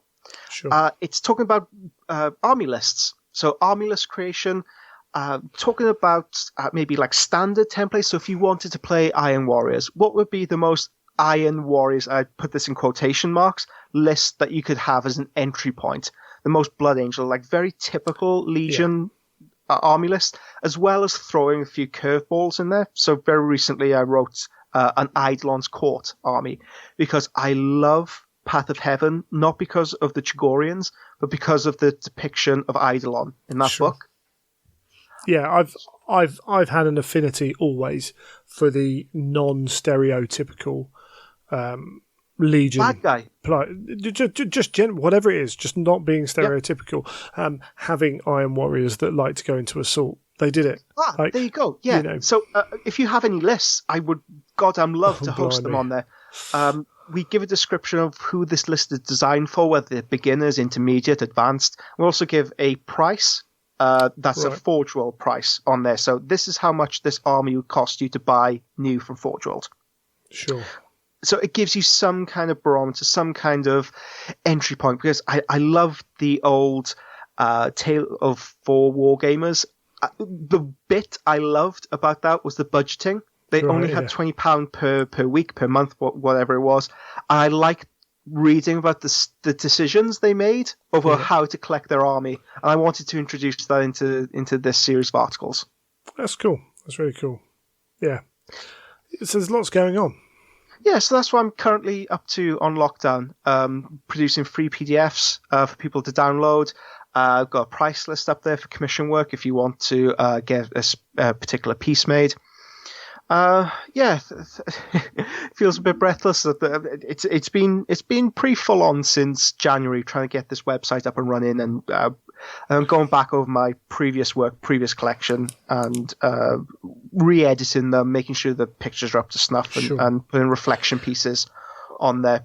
I will pull one thing out of that. So you're talking about you created the content that you would want to read. There's Yes.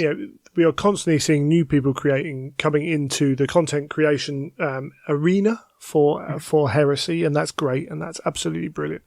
I think that's probably the best piece of advice. You create the content you would want to read, to listen to whatever, because that way you have the passion to do it, which means you will usually do it better, but more importantly, you will usually finish it. Yes. Because, starting something and finishing it are two very different things. But also the chances are you're not as unique as you like to think you are. The chances are if you like something, someone else does. I mean, that point was very, very rudely driven home to me by somebody pointing out a website, a blog site called Goonhammer, who have done everything that I want to do already for the heresy. It's a fantastic. I'm sure you've read it already, but it's a phenomenal site. Yeah. Really interesting articles. I love the Necromonday articles. Really, really good. Yeah, I listened to the podcast for the guys who do some of that. Goonhammer definitely. It's a wide range of individuals who create content, articles, Adeptus Titanicus, all the game systems, anything GW related, really. They do a lot of great stuff. Sometimes I read some of the articles and I'm like, I particularly read one interview with James Hewitt, actually. And I must admit, I read through it going, this is quite good. I can see why people really love this interview. Yeah. I wouldn't have done it that way. Oh, okay. And so, that's good. You have that different point of view as a content creator yourself, that you could maybe do something, riff off that, or have a more original, different spin on it. And you're right. Sometimes you will find someone who does the same thing as you, but that doesn't mean they do it the same way you'll do it as well. Yeah, it's not putting me off at all, the articles. So at the moment we have World Eaters. The next one will either be Blood Angels or Word Bearers, depending on how the Word Bearer writer gets that article into me. But we have 7 legions already lined up. Nice. To go, so that was something I was very keen to do, to make sure that the articles were written before I started putting them on the website. Because the last thing you want to do is have a drought. It is, and I think I've never really underestimated, because I know how slow I am. I think people underestimate how not necessarily difficult, but how much of a skill there is in writing these things. And if you don't do it regularly, then you suddenly realise like how restrictive word counts can be, or all kinds of things. To be fair, how meandering you can be with doing stuff like that. So there are skill sets that are doing it. And I'm always amazed at real copy editors and how quick and concise they can be getting stuff out. Oh yeah, so all my PDFs are sent to JP. The alacrity which is able to really pinpoint things that have gone awry in the right, freaking amazing. Really talented eye for seeing that sort of thing.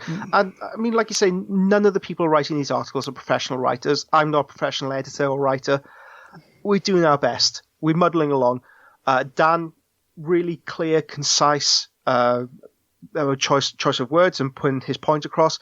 The article flows really well. It hasn't just been put together and thrown up there. We've gone through, I think this is version 3, so 3 drafts of this to make sure it reads correctly as much as we were able to.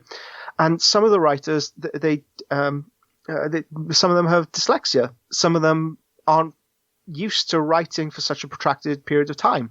But that doesn't mean the information they have isn't valuable. That's what I'm here for. I can clean that stuff up, and that's what I'm doing. That's the intention, at least. There's nothing to quite make you appreciate the job editors do more than writing. God, yeah. Because when you see, Games Workshop heavily kind of review what I've written for them and changed some decent sections of something. It was very much still what I wrote. Mm-hmm. But yeah, like when I read it, I was like, oh yeah, okay, yeah, I see that works. And editors don't always get the respect and praise that they should, because generally a really great editor will be unseen. Yeah. So yeah, Yeah, it's great. all good. Right. Anything else you want to throw at us before we depart? No, just replugging myself. So if you're looking for something to paint, if you're looking for something to challenge yourself over this challenging time, please consider signing up for Little Legend Studio Patreon. There's a wide range of tutorials on there covering brush, airbrush, bust painting, painting the legions, painting all manners of different surfaces, ceramics, armor, of course. There's also some study guides on there, PDF guides. You get the full whack of content for $15. So that's 3 years worth of content, all for that one-off payment for $15. And you can trawl through the entire lot. If you need any help tracking down a specific tutorial that you're interested in, please get in touch with me. Alternatively, you could go with the seminars, which again have 3 years worth of content for $10 or $7 for PDF only. I would suggest you dive in at the $15. See what you like, see what you use from the tutorials, and then make a decision from there. There's no minimum sign-up fee, no minimum sign-up time. You can sign up within 1 hour and leave it the next. No problem whatsoever, as long as you take something valuable for yourself and as long as you develop yourself as an artist from that.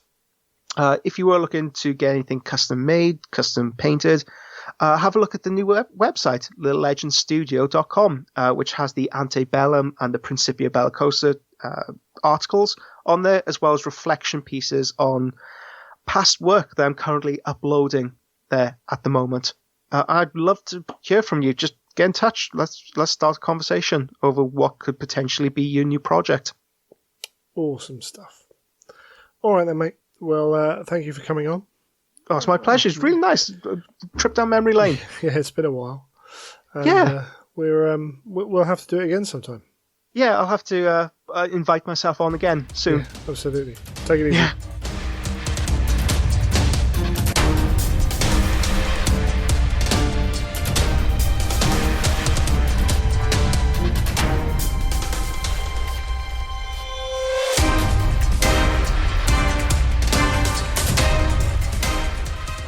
Hello. Well, joining me back, we have Mr. Caleb. How are you doing, Caleb? Oh, pretty good. How you doing, Greg? Yeah, not too bad. We've just had a little bit of a chat in the before we were recording. We are in interesting times, aren't we? And it's causing all kinds of problems everywhere. But we're in the gaming industry, so we're going to talk about our little section of it. How are you coping? Because you're off work at the moment, aren't you? Yeah, I'm off work. I'm considered high risk. So the Army went ahead and gave me leave. In fact, I just got another extension for another 2 weeks. So it looks like I'll have all of May off. Yeah, interesting times. Interesting times for sure. So are you managing to get much of your own hobby done? No, unfortunately, when I first got the time off, I was like, oh, man, I'm going to get my Imperial Fist done. I'm going to get all this terrain I've been looking at. I'm like, I'm going to have so much free time. I'm going to do so much stuff. And then you get off and you get home and all of a sudden it's just like, well, I got to fix the walls in the hallway. I'm going to paint those. And man, I really need to fix that squeaky door. And, all the honeydews come due. And so I am now working my way through about 20 years of buildup of honeydews. So yeah. I've got a bit of hobby done. I got pretty much all of the Night Lords, that alternate paint scheme Night Lords that I'm doing for Shell for. Oh yes. For Carl Tuttle from Independent Characters. His wife had me do a kill team for her. Interesting. It was really fun. She wanted Night Lords, which is cool, but she didn't want them blue. No, they purple. Yeah, they're purple, yeah. And I was like, oh man, how do I not make these Emperor's Children? Sure. So, it was a fun project. I think they came out exceptionally well. They're super, super dark. They definitely have that Night Lords feel to them. Yeah. While still being purple, which is very interesting. I think they're going to stand out on the tabletop. Really fun project. Got that done. Got that Knight. Got that Free Blade Knight done. Other than that, man, that's been the extent of it. Still working my way through that non-metallic metals dreadnought. I don't know what I was thinking, I was like, hey, it'd be really fun if just do an entire Imperial Fist army with non-metallic metals. Ooh. That shouldn't take long, right? Ask Neil about that, I think, Mr. Hollis. Yeah. I must admit, I've been in the same boat. I've not done a lot of hobby at all, and I had the same intentions when I was off. I mean, I've been at work for most of the time, to be fair. I had 2 weeks off, but I've done so little, and I think there have been other things to do that they seem to have taken priority somehow, but also just to sit down and paint. It's such a weird time that I wanted to do everything else but, and I don't know whether it's lack of a date that I'm aiming for to get stuff done by, because we were talking beforehand. Nova's my next thing.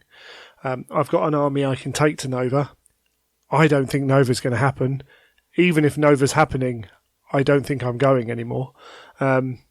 So that kind of deadline's disappeared, and heaven knows when that next deadline is.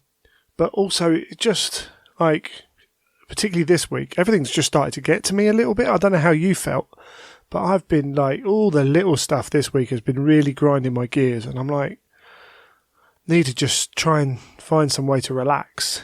And painting wasn't, like, my normal stuff wasn't necessarily it. Yeah.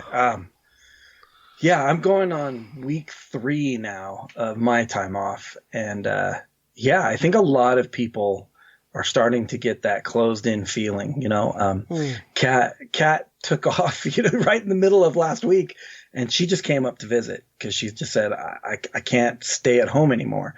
And, we're not really supposed to be doing that, and it's really frowned on. I'm definitely not encouraging people to go out if you're told to shelter in place and stay home. But, I think it's really getting to a lot of people. It's stressful. It's stressful, and the unknown, I think, is a lot of what it is just the unknown. Yeah, and it puts a lot of pressure, there's a lot of energy, nervous energy wasted in that as well. And I think what it also shows is, we got the internet now, we've got Discord, we've got Skype, we've got 100 million programs we can use to talk to people around the world, and that's fantastic, and that is helping people get through this. But I do think it highlights meeting up with your friends. For me, Tuesday nights are my club gaming night. And my wife's great. She has not a problem with, unless there's a very good reason, Tuesday nights are my night gaming. And wow, just not even doing that is a massive blow. I'm doing D&D with them online quite often. Most Tuesday nights we're D&D, but again, it's not the same, is it?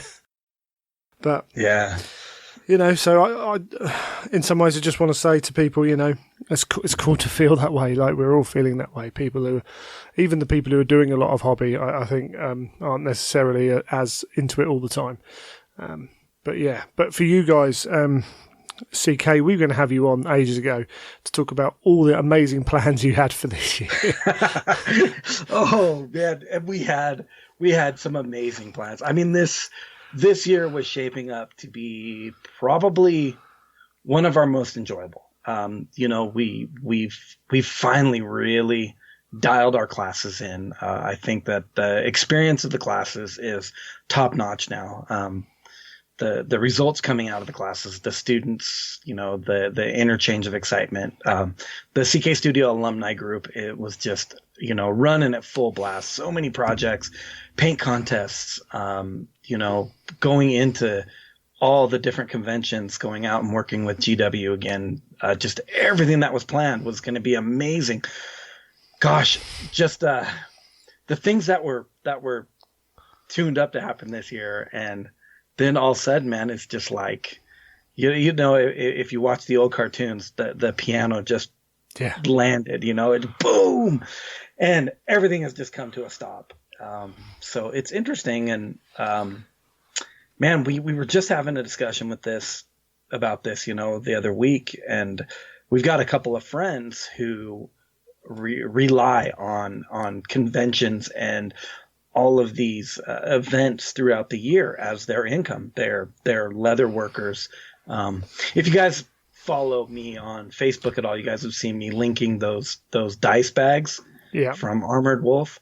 Yeah, he's a leather worker. He's a incredible leather worker, like old school practices with leather. So it's really neat.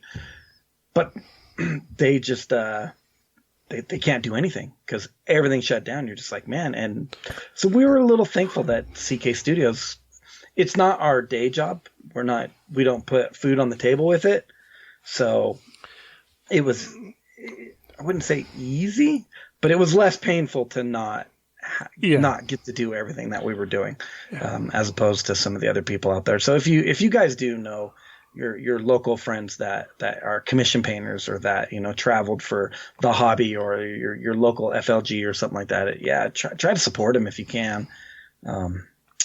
It's a hard time, man. I hate to be a bummer and talk so down. No, it's I think everyone feels it a little bit, and it's only right to acknowledge it as well. I agree. We talked about if you do have a friendly local gaming shop, and there's it's hard because not everyone has the money at the moment. People are looking, lots of people lost their jobs, particularly over your side of the pond. The furlough scheme over here will hopefully save some, but people are worried about having a job to go back to. So, you can't, it's hard for those people to say, I'm going to spend money on toy soldiers, isn't it? But there are people out there who are going to be fine through this. I bought vouchers ready for the reopenings. If you can do it and you are going to use these people, they could do, some of them could really do with your money now. So if you're going to spend that money and you can afford to do it, it's not a bad idea. And as you say, a lot of places use these shows, whether it's Salute, Adepticon, whatever, as a big money spinner for them through the year. But I think Adepticon. There's a great podcast called Two Peas in a Pod who do with all GW. They did a whole episode on different companies. I think it was from Adepticon, but loads of different companies that are making models and stuff like that. There's some great stuff out there. And we've seen with GW opening up this morning, the queues for that were quite big, quite eager to get back on the paints and stuff. I'm going to hold off and get those stuff from my gaming store from Element, because that's who I use. So I can, I'm prepared to wait a little bit of time for that. I've got plenty of stuff going. Although typically, I don't know how you found it. I was like, when I finally got around to doing some work, I'm like, okay, cool. I've changed the way I'm going to paint my Demons of the Ruinstorm. I'm going to get on with it. I'm actually going to use contrast, I've decided. Awesome.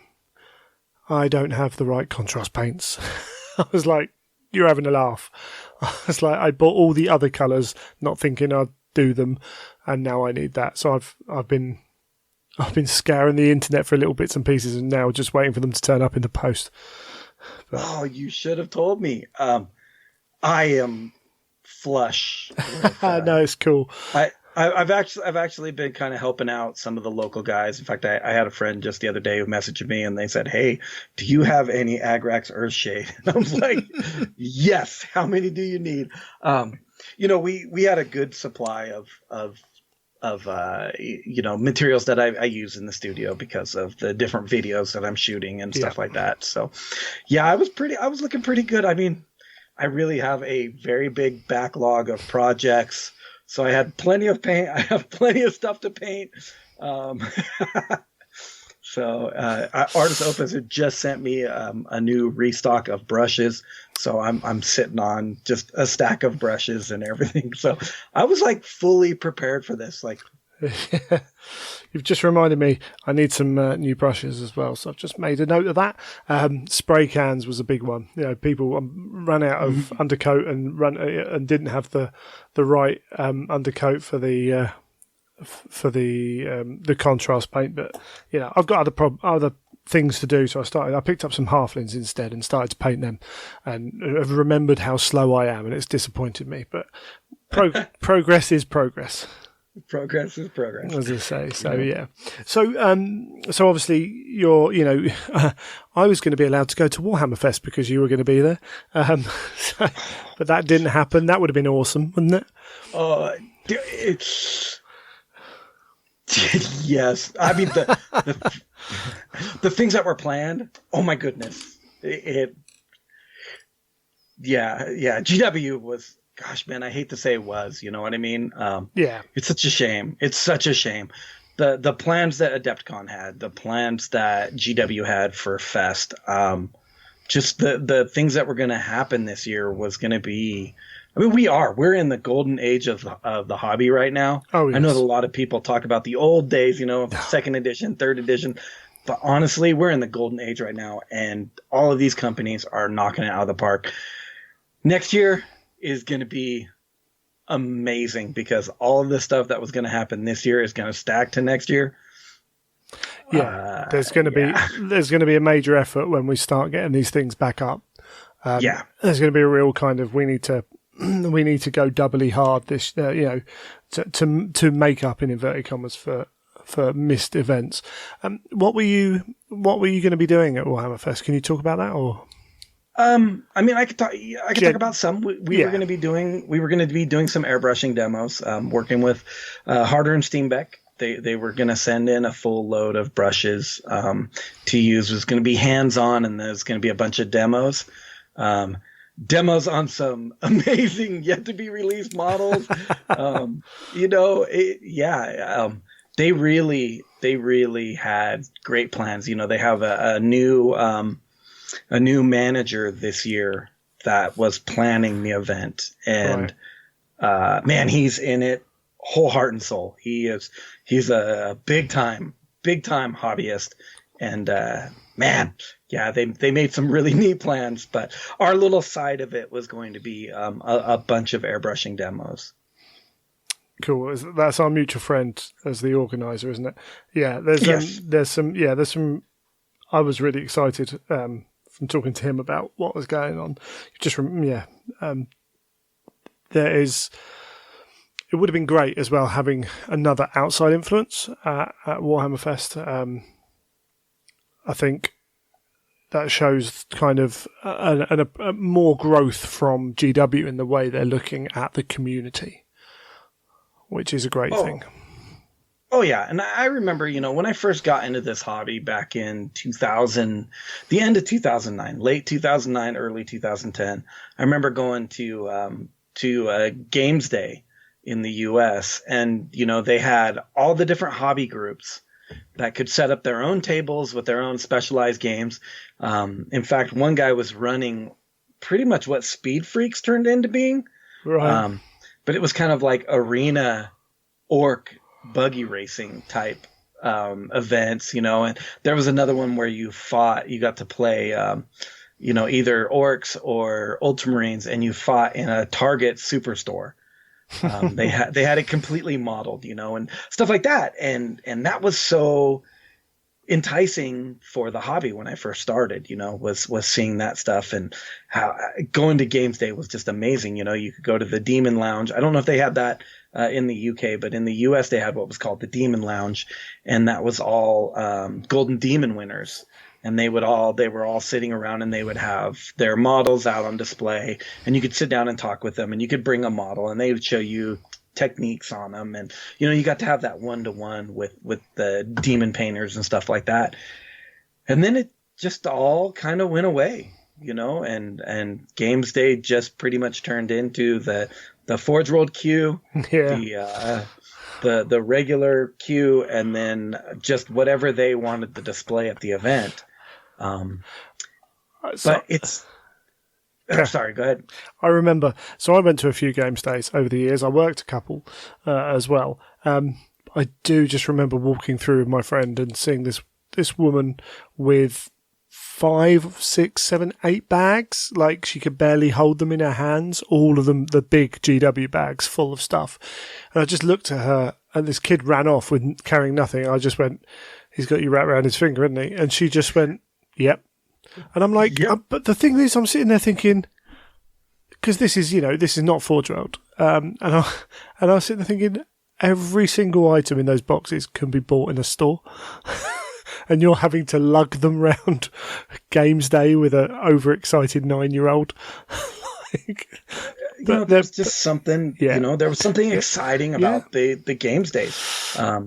We were at one and they come walking out, and one of the staff members had this great big giant cardboard box, probably a 3x3. And he went over to this table, turned it upside down and dumped it. And it was full of Citadel blisters. Just blister packs of whatever. I got an old Avatar in there. I got some old Chaos Marines, just whatever. There was even some that still had the old red background label. Remember the old Citadel red background blisters? And all of them were like $1 a blister. Stuff like that. There was just these amazing things that would happen at Games Days.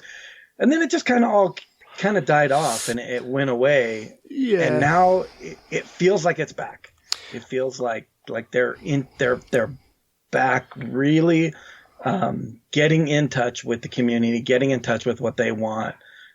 Everything from, the Games Days, or I guess the Warhammer Fests are what they're called now. I would love if they went back to using the Games Day term, but that might be just me being nostalgic. Problem with Games Day is if you don't actually play any games at Games Day, then it causes a problem. And Warhammer Fest, gaming is not the focus of it. But maybe that comes back. Oh no, absolutely. They did try, and they could always change it. They were putting on tournaments. They weren't the best supported in the UK. In the US, it might be a different thing. But when Warhammer Fest ran tournaments, even the 40k tournament wasn't huge. So the focus wasn't on that. They had taken a lot from weekenders. And put them in this slightly different environment, which, and it was cool. It wasn't a weekender by any stretch of the imagination, but it borrowed a lot from that.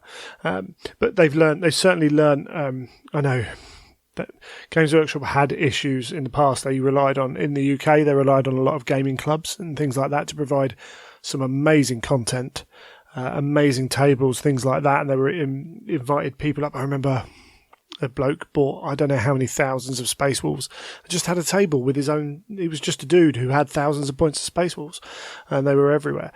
I know there were issues when the Gaming Club network was around. There was a phone number that was printed in. From what I recall, there was a phone number printed in there that shouldn't have been printed in there. And they used to have all those numbers in the back of Games Workshop, in back of White Dwarf.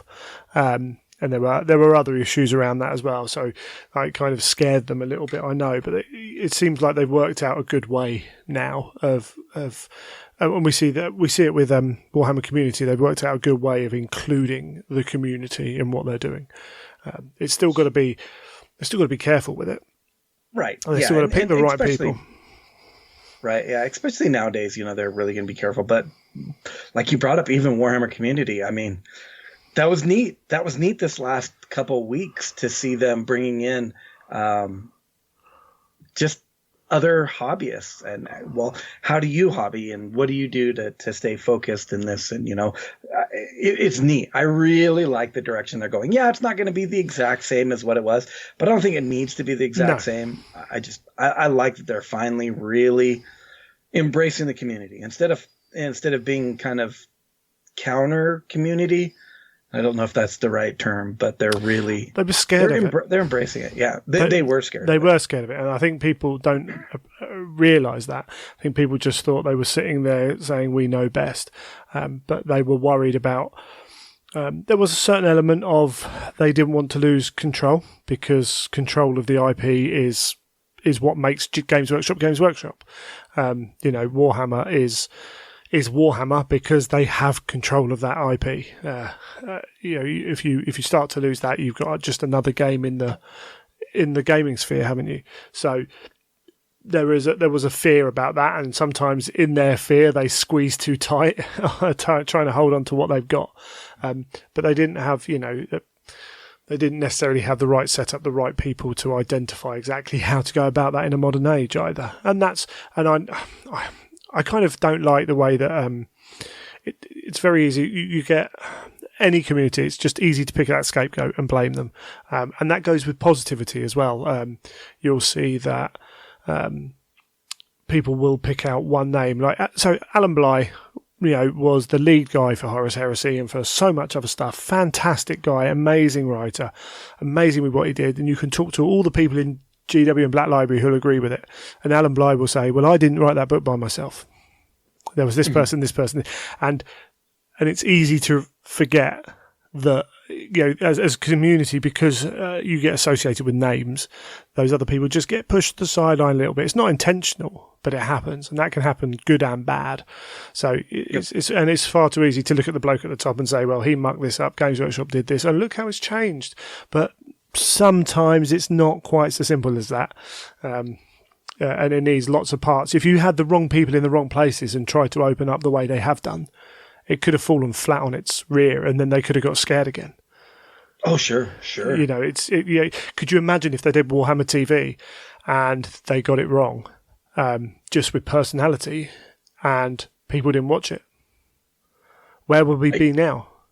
Yeah, and that's a tough one, especially for them, because I don't know how it is in UK. In the US, a big tendency, and it's kind of changing now, but a few years ago, especially right after they kind of blew up the fantasy world, to start Age of Sigmar, there was a big belief that gosh, I want to put this softly, but they were the empire, the evil empire. Oh yeah, absolutely. Yeah.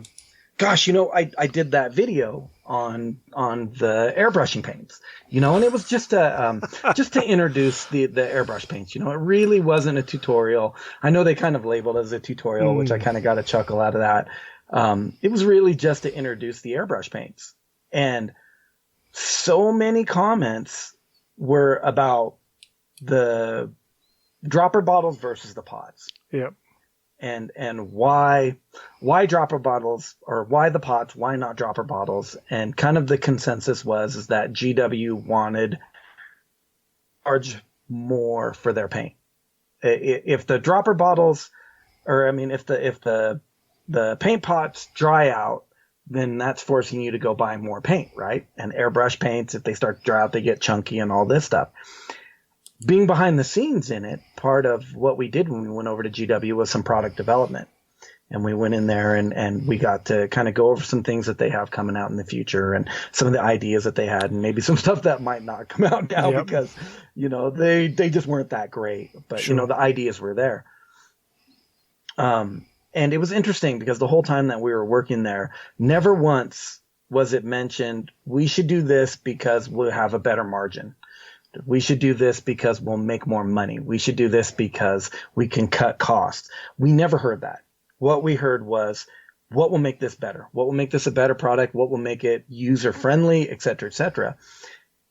And one of the things I didn't get a chance to bring up the pots yet, about the dropper bottles versus the pots and stuff like that.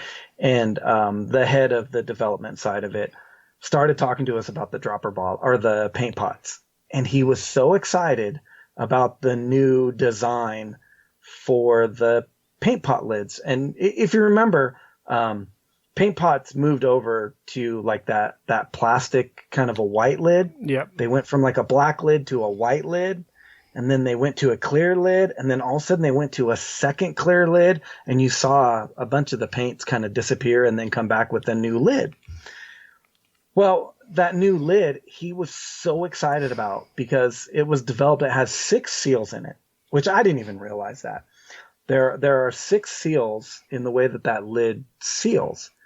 They spent so much money and time developing that lid for the pots so that they don't dry out, so that they don't ruin your paint, so that you're not losing your paint. And so they do hear the community, but, here in the US, the big consensus was, well, it's the evil empire, and they're just interested in selling more and trying to get more.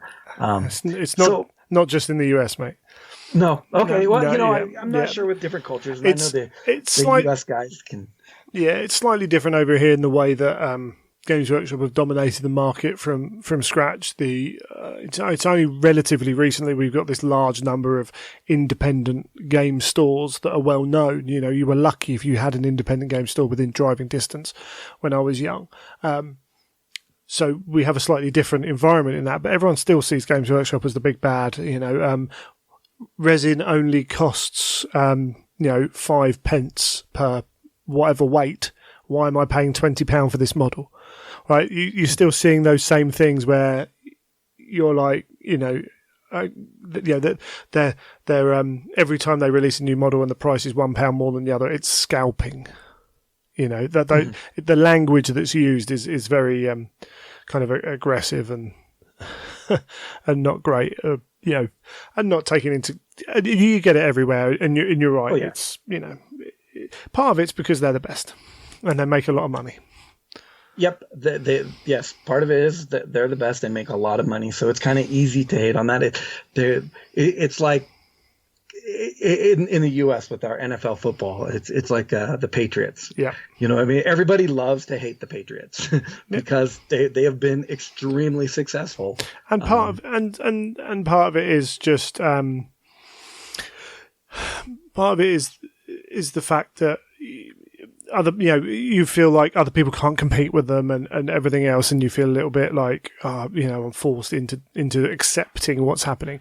And part of it's jealousy, and part of it's frustration with buying a box of toy soldiers isn't cheap for the material cost of what you get, but you're not paying for the material cost of what you get. But also, go and become a horse rider. And see your money disappear, or own motorbikes and see your money, race motorbikes, see your money disappear, or whatever it is. If I wanted to play cricket and wanted to get new bats all the time and stuff like that, I don't have to buy any more models. I don't have to. I've got plenty here unpainted. But if I want to go and buy a new cricket bat every year, then that's hundreds of pounds going into that I don't need to spend. So there's that as well. But it's yeah, there is that attitude. I think Games Workshop have done a good job. You talking about your videos, actually. I had friends on my Discord who were like, well, he totally doesn't just pour the paint in from the pot. And I'm like, no, I've seen him do it. That was the funniest thing. Everybody's like, how hard was that to do, and how many takes to do it? And I said that was the easiest part of the entire shoot, because that's what I do every day. I mean, when it came to the painting side of it, I was able to just blow through the video. The talking side of it was brutal. Yeah, it takes some getting used to. Yeah, like the first video, I think it was like 32 seconds long or something like that. It took us about 3 hours to shoot that because of having to go back and redo it. But when it got to the painting side, it was super easy. And yeah, I do pour directly from the pot into the brush. The funny thing is, in fact, that person in our group chat was like, there's no way you can do that. My brush would clog straight away. And I'm like, okay, have you seen this video on how to clean your airbrush? Because I'm just starting to think, well, maybe you're not cleaning your airbrush properly. And it might be different. You might need to thin your paint. Everyone works slightly differently, don't they? And every airbrush is slightly different, and loads of different stuff. But the disbelief was just made me laugh, and I was like, I've seen the guy do it. I know the guy. it happens like that. And you're right. Games Workshop mislabeled those videos, and this is where people feel a little bit cheated sometimes, and I'm not saying that's right or wrong. Games Workshop could improve in the way they publicise some of what they do. They tend to over emphasise and over kind of call out stuff. So you sometimes go into something thinking, oh, I thought this was going to be a painting, how to paint, and it wasn't. It was a very rough, brief. Here's how airbrushing works, not I'm going to show you how to airbrush a model. Right. And I mean, you don't want to make excuses for people, but we do want to give people the benefit of the doubt, and they are still learning especially the airbrush side, and to be as cautious they are. I want to go in and show everything. Yeah. But how do you show everything without marketing other companies and other products? Yep. And you know what I mean? There's such an intensity where when you get to brush painting, it's pretty easy to stay a little GW centric. Look at, if you look at goodness sakes, I am totally drawing a blank. The GW painter. Darren Latham. No, not Darren. Two thin coats. Duncan Rhodes. Duncan, thank you. Yeah. Man, I can't believe I totally blew that. But if you watch Duncan's videos, it's very easy to stay very GW centric because they have the paintbrushes, they have the palette, they have the paints, they have everything. They're making that entire product line for that. Whereas they're just dabbling into the airbrush side now. Those guys really didn't even know exactly what to talk about and what to shoot with the videos. When I came in there, I had these very complex videos planned. Like I was going to go in and really show some airbrushing. And they were just like, we want to test the waters. We want to see how the airbrush is being viewed by the public. We want to kind of get our airbrush paints out there because a lot of people say, hey, I didn't even know GW made airbrush paints. So that was kind of the goal of that, was to introduce them. But yeah, they did definitely mislabel that. Hopefully we rectify that. And there's no, I don't think the thing is, there's no malice in that, and sometimes people attribute malice to it. Again, it's a simple thing. I think they mislabeled it, and I think they have a tendency to mislabel stuff a little bit still, and that is just sometimes that's a misreading of what the audience want. And it's going to happen every now and then anyway, but it seems that they lean slightly that way, and that's not a problem. But if they could get better at that, it would be better, if you know what I mean. That's all. Absolutely. So it's a criticism that I think is perfectly valid, but also, the problem is you don't change groups of people's mentalities. You're good friends with Carl Tuttle. Those guys on the independent characters share the same kind of thought processes as me. People need to chill out a little bit, right? When Games Workshop say this is the greatest thing ever, they're not going to release the cure for cancer. So, they're going to release some plastic models or a book. So you have to be reasonable in your expectations. Yeah, that's a good example is the latest rollout of pre-release, whatever they call it. The videos they did, and they said, this is going to be the biggest releases, and people are like, well, where's this? Wow, where's this amazing thing that's going to release? They didn't necessarily say, and everybody's wondering exactly where they are. And I mean, I can't tell you that if there's going to be an announcement for something bigger or something greater. People were in an expectation of announcements and something big. And maybe that's not exactly what GW meant when they said this is going to be the biggest. Maybe they just meant content-wise. We're putting out, normally for every little event we go to, they show 6 or 7 videos. We got 6 or 7 videos every weekend for 4 weeks. Yeah. So maybe it was that scale is what they were talking about was big. But I think as hobbyists tend to read into what's being said and like, oh my goodness, they're going to announce World Eaters. Finally, the new Berserkers are coming out because they said it's going to be the bloodiest, or something like that. They say a tone like that. And maybe they were talking about their new video with the Blood Angels. Yeah. But we make assumptions because what we want. There's a middle ground there for both people to kind of meet at. Games Workshop could be a little bit cleverer in not feeding that response, but we certainly don't need to respond that way either. I must admit, because I was being told from November, like, you want to be at Adepticon this year, and I'm like, I can't be. But trust me, you want to be at Adepticon this year. It's going to be big, kind of thing. And to be honest, when the release, the schedule came up, I was like, it's going to be biggest in terms of they're going to cover everything. And that was my initial thought. My thought was not that there's going to be this huge big release. And also I think biggest was for Gargants as well, for Giants. So they were doing it that way. A lot of people were expecting 9th edition 40k or, whatever they're going to call it, 8th edition part 2 or, 40k 2. I would also say that it wasn't Warhammer Fest. And Warhammer Fest is still Games Workshop's flagship event. Like, no matter how many people go to whatever event, Warhammer Fest is their event. I still think that they would leave the biggest, in terms of the most impactful. I think if you're going to release 40k, they're probably going to do it on their own terms. Now, Games Workshop could surprise me and do something different. But I was prepared to put my £1 down on Adepticon not seeing a new 40k edition, which is what a lot of people wanted.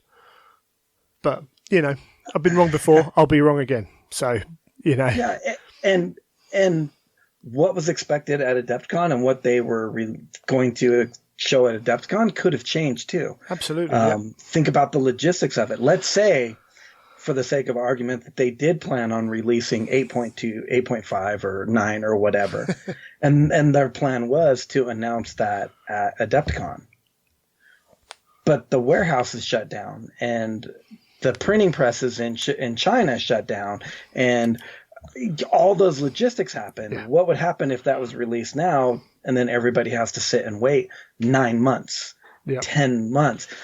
They might have had some great big grand plan, and this is all assumption. I don't have any insider knowledge. Absolutely, yeah. But, what if those were the plans going into the year, and those changed? And maybe we're still expecting the announcements that we were considering we were thinking were going to happen at Adepticon or at Warhammer Fest. We thought those were going to be the online. And now, again, we're just like, well, plans change. All the time. I'm sure there is a lot of companies that had fantastic releases that were planned to come out this year. And they said, you know what? We're not going to release those because it'd be irresponsible. Yeah, and Games Workshop, because they have so much going on, because it's so packed, they've still got, particularly when we talk about 40k, they've still got Psychic Awakening stuff to come out. Right. So that's obviously going to come out at some point when we're back up and open and whatever, and maybe they speed that release up as well. But they're still playing catch up. If they go and announce a new edition, they've got always that problem, and this is why Games Workshop never used to do lead times on reveals. If you know a new edition's coming out, you're worried that whatever you buy is not going to be compatible with that edition. So people stop spending money.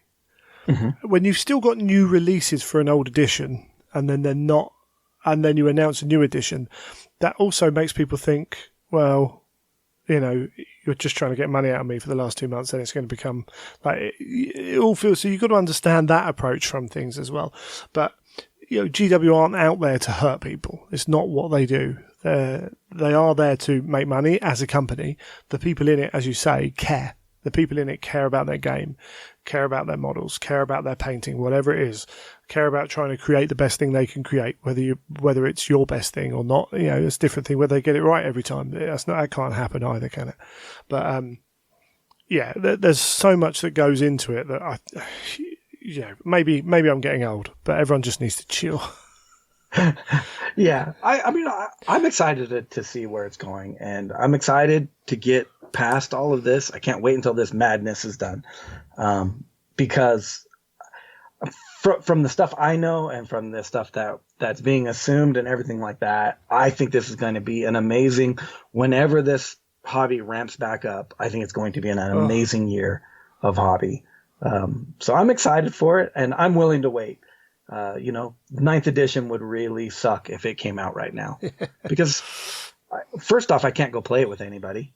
Yep. I can sit and read the rules all day, but what about all the people that don't have work and don't have money and can't even afford it right now?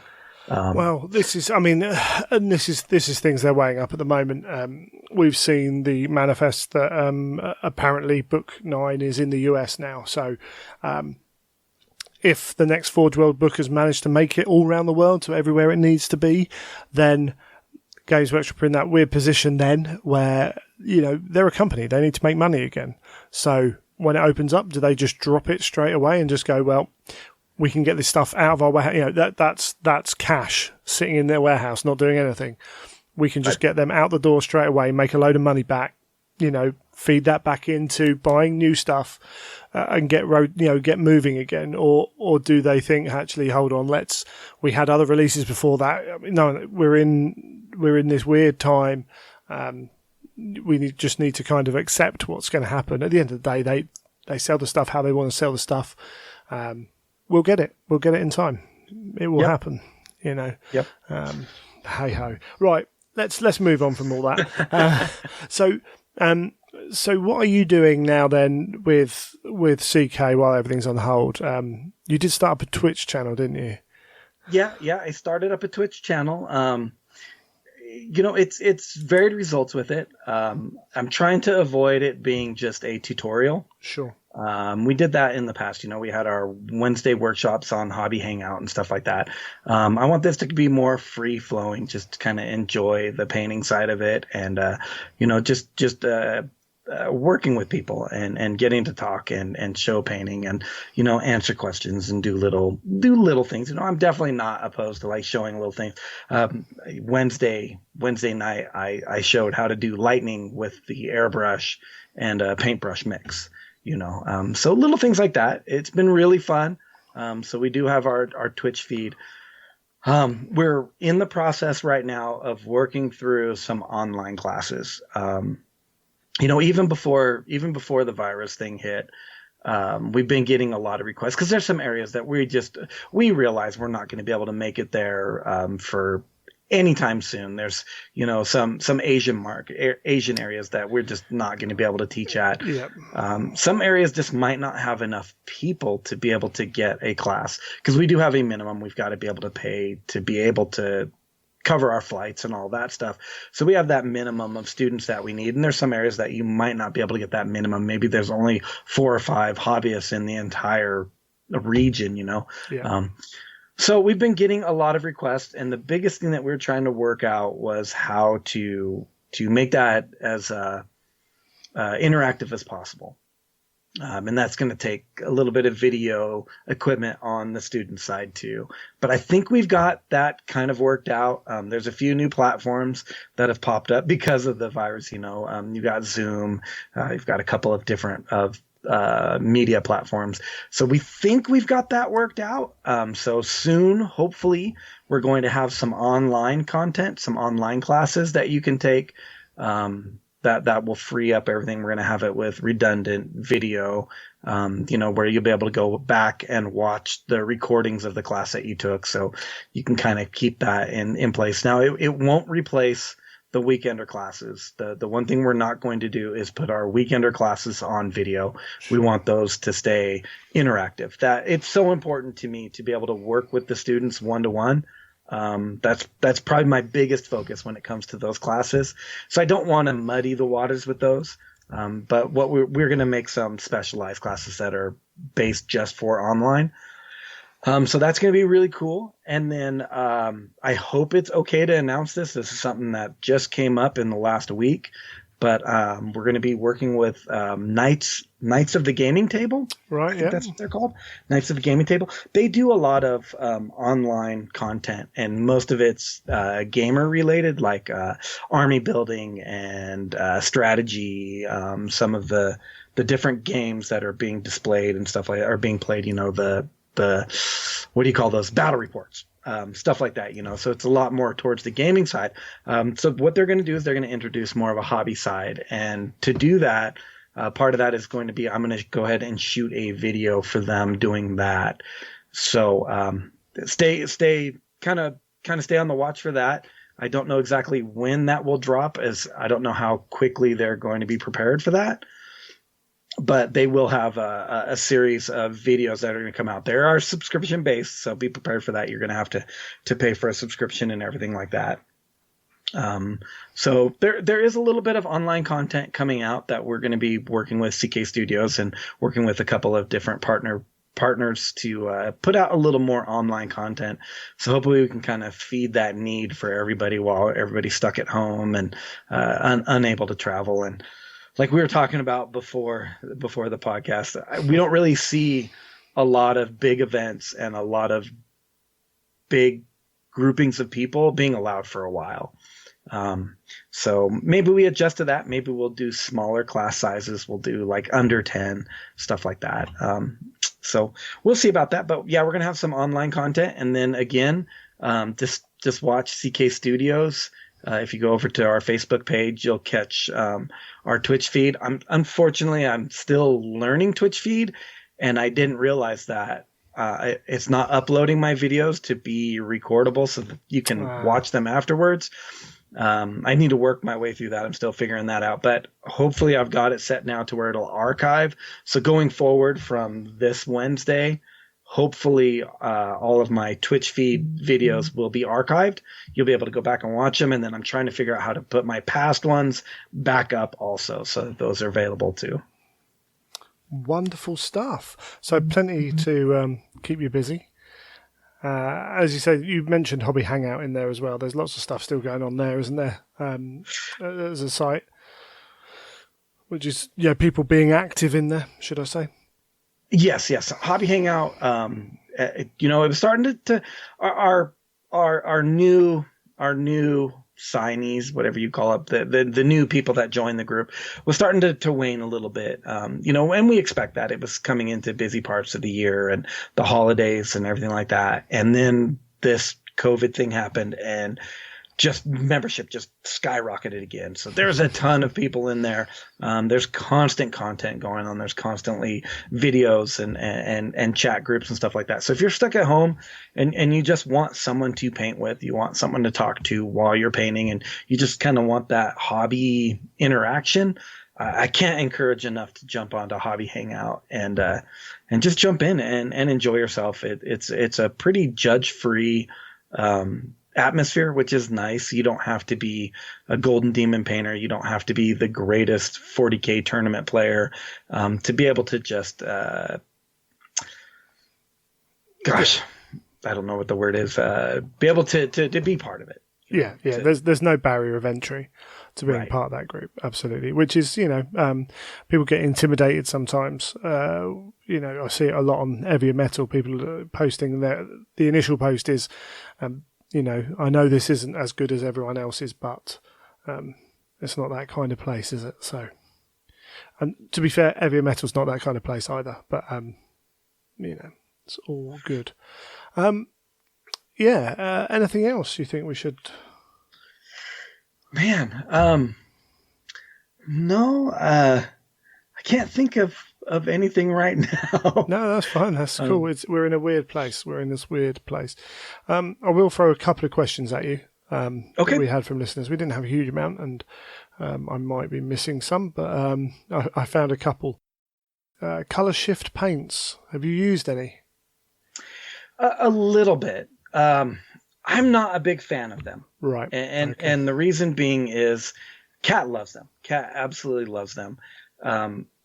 I really like controlling my light. Yeah. I think that's why I lean towards non-metallic metals so much. Yep. If you guys notice, I do have some really neat metal techniques, but even my metal techniques are really designed around controlling the reflection.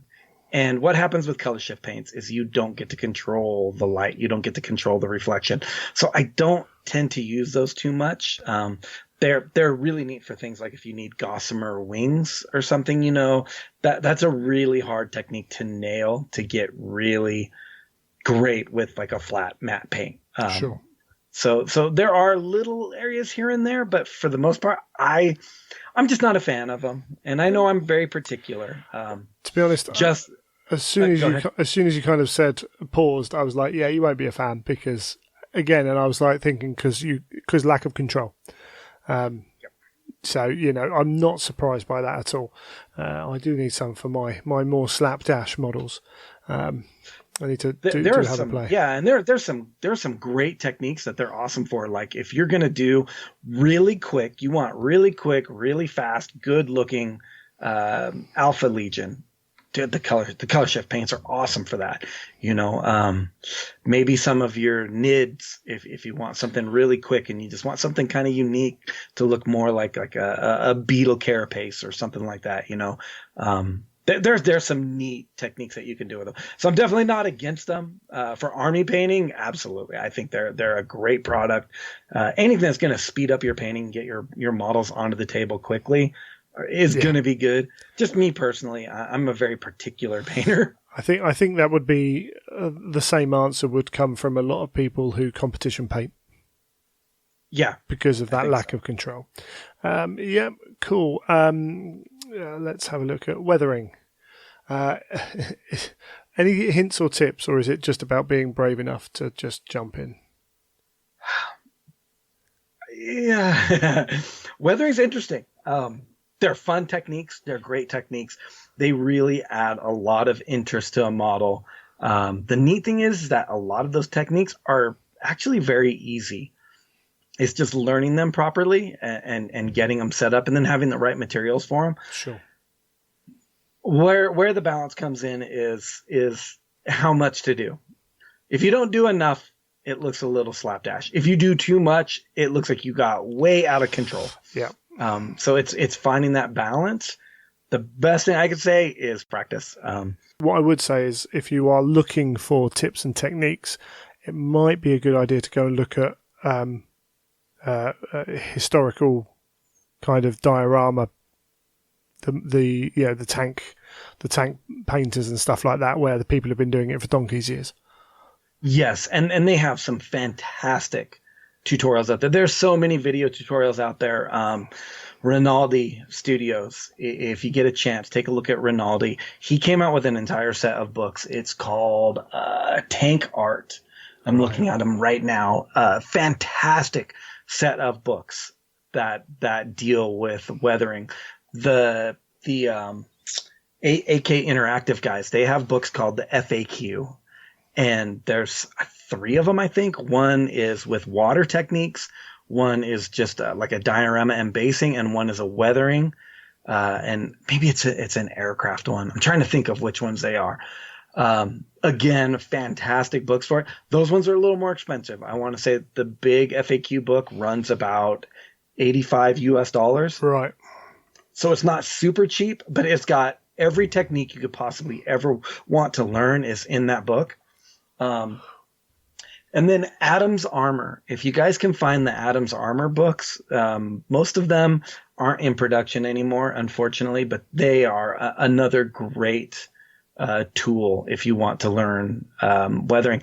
And then AK has been very active lately with putting out videos. So if you guys just take a look at the AK Interactive, they're working with, I want to say like 4 or 5 different artists now, and they're doing a ton of YouTube videos for free. Sure.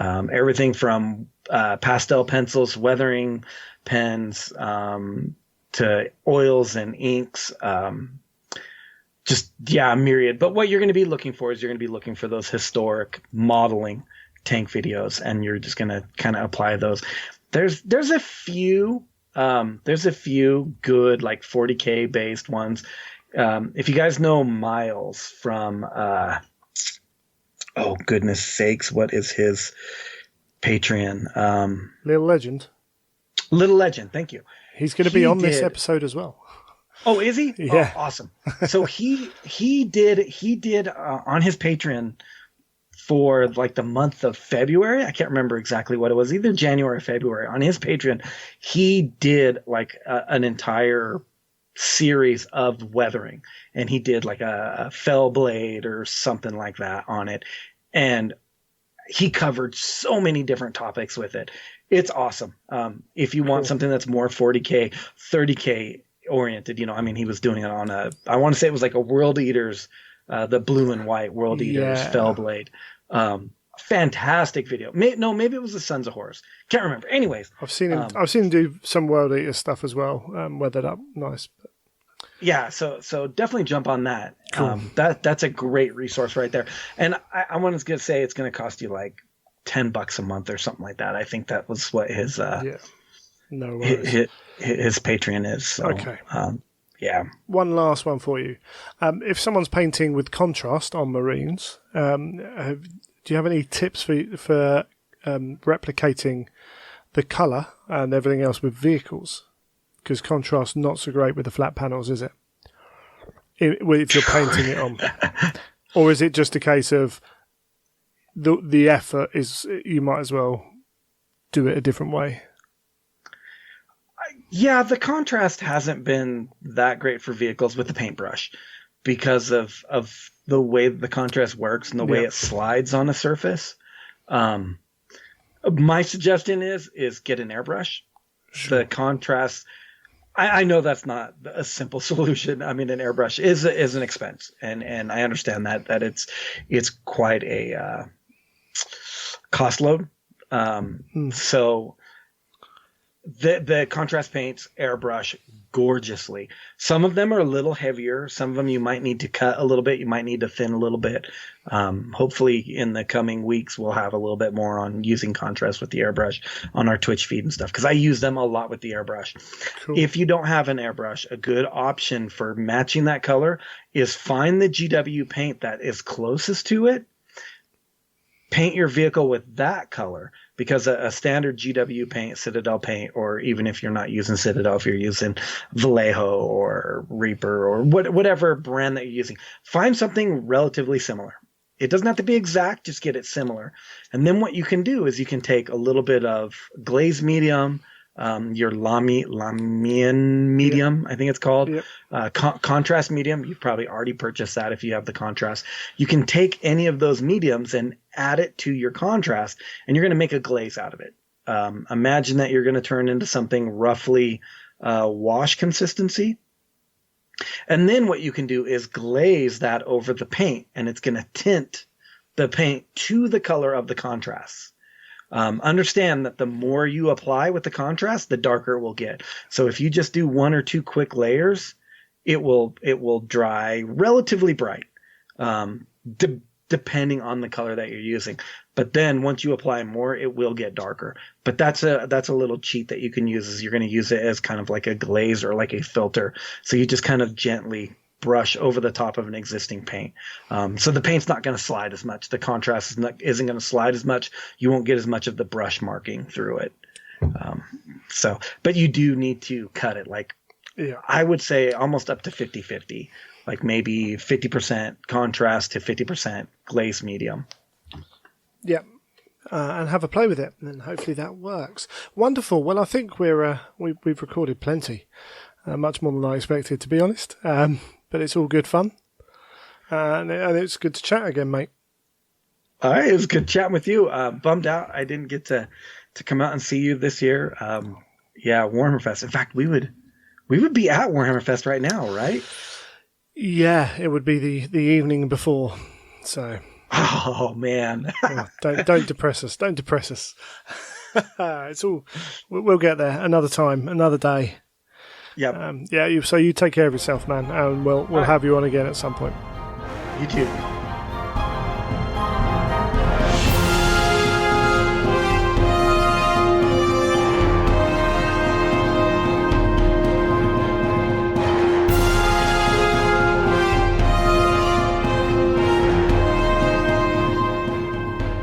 And you've reached the end of another episode of The Imperial Truth. This episode is another one that feels a little bit like last episode, where we may have covered little bits of the same ground. I think the fact that we're all restricted in what we can do, Forge World Artwork and Games Workshop are ticking over, means that's a little bit understandable. Fingers crossed next episode we got something a little bit different. So, hopefully I can get that out in time. In between recording and this little bit, though, we've got a couple of little tidbits of things going on. Confirmation that the Road to Thramus article is being delayed until everything is back up and running. So this kind of suggests that either they come to the run, like that they want to get everything planned out and don't want to run out of articles, or that we're pretty close to that article that's announcing the book, which we surmised in the front. So when everything's back normal, we can get that. Who knows when that'll be, but don't panic on that, people. We've also got another Humble bundle, and it's not specifically for 30k, but it is for all the Death Watch RPG books. So if you're into just the lore of 40k, there's a lot of additional information in there. I haven't played the game myself. I think I purchased the book originally and then sold it on. I could be wrong. I certainly bought Rogue Trader. I was certainly looking at Deathwatch, but there's a lot of stuff in there. There's a lot of things that can be taken. I say, by all accounts, not the greatest RPG system ever made, but there's, bearing in mind, I think it was like $14.50 is the minimum price to get everything. Then, if you are a lore bunny, that's nothing. So, you can alter how much money goes to Humble, how much goes to GW, how much goes to charity as well. And I believe you can pick your own charities.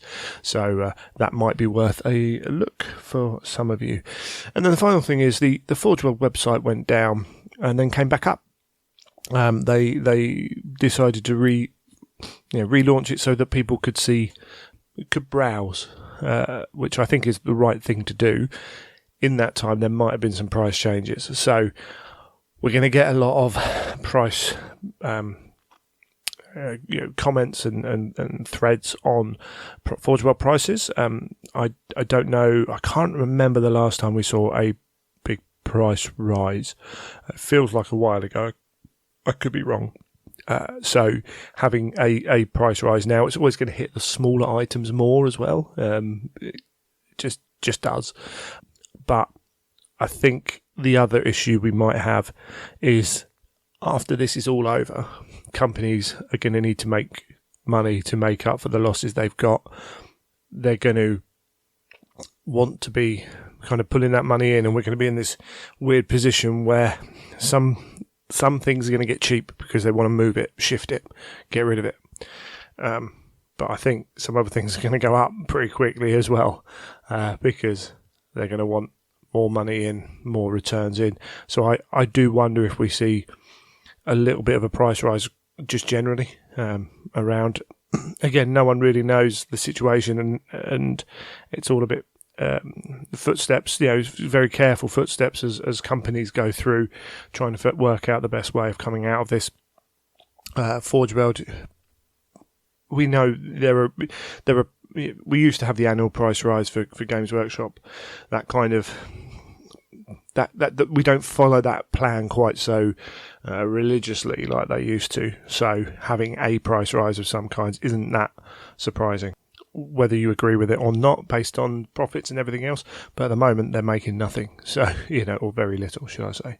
So and they've done well by their staff as well. So yeah, it is what it is. At the end of the day, we can rally and rail about it, and if you want to organise something and put your view across to Forge World, then and do it in the right manner, then go ahead, crack on.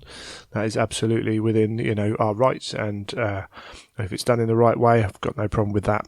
But I can't see things changing that much. Every time people rally against prices, nothing seems to happen on that. One of the ways maybe to respond is to politely raise our voices a bit more about plastic basics. So where Warhammer Community put out a tweet a while ago, which was, what would you like to see made that hasn't been made yet for whatever game system? And I saw a number of people talking about a plastic starter set, a plastic kind of intro, whether it's a starter set itself or whether it's more of a start collecting army set for the Horus Heresy. And I think there is space for that. I saw David Brains was on the Honest Wargamer. I did tune into that. I don't normally listen to that. I tuned in to listen to David on there, talking about a need for plastic, plastic Spartans, certain troops, Sakaar and things like that. I think there is space for some plastic things. It's a hard one to get right, I think, because essentially you have to sell enough to make plastic worthwhile, which means either putting that stuff into 40k or knowing that your audience is big enough to sell to in the Heresy. And there is an argument, and I will accept that if you made it plastic, then you would get more Heresy players. So it would drive the need. But that's, that's the problem is they're comparing it to other sales.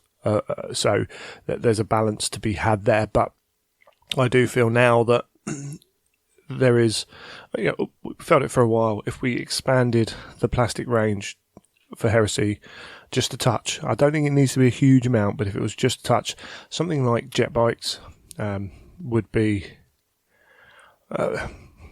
They're one of those awkward ones. They would be amazing if we had plastic jet bikes, because the price reduction would be massive. Even if they were a more expensive jet bike kit, the price reduction would be huge, which means people would be jumping out there and buying them.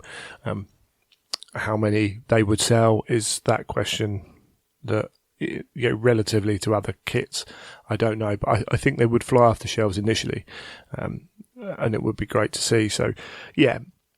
And a Sakaran would be great, even if it was just the base Sakaran, something like that. Then you've got a nice selection of vehicles there. I do think some kind of way to get into the hobby as a starter, a starting kit, even if it was one army, as I say, could be the best way. But we don't know. This element, this seed of hope in my body that that we will see something. Book 9 will bring all the rules now for all the legions. I've seen people commenting online recently that they don't want anything to change until everything's out for Heresy, and we've done the Siege of Terror and all that. I think David mentioned something like that. I don't agree with that. I think the game can change in the lifespan of the story to be told. I think once you have if they can get all the legions out, well, which they will, then you have a basis which, if you then change from the norm, the people who still want to play the norm have all the resources to play that game. So you don't alienate the kind of purists in inverted commas, but you can improve the game for new people. However you do that, whatever your system is for doing that, you can do that without hurting the game itself. So, yeah, it's another rallying call for a plastic starting set of some kind. And actually, I think it's also potentially a rallying call for a new rule set which bridges the gap between 40k and Heresy, which takes best aspects from both games, makes the game a little bit easier to get into, and pushes itself forwards then as something that you can jump across from. One of the biggest problems I'm still finding at the moment is people don't want to learn 3 rule sets. They play Age of Sigmar, they play 40k, and they don't want to learn a 30k rule set which has quite a lot of intricacies. 40k does, Age of Sigmar do as well. The difference with those is that you can read those intricacies generally on the unit entry, and you don't have to then search for another book. There are one or two major exceptions to that.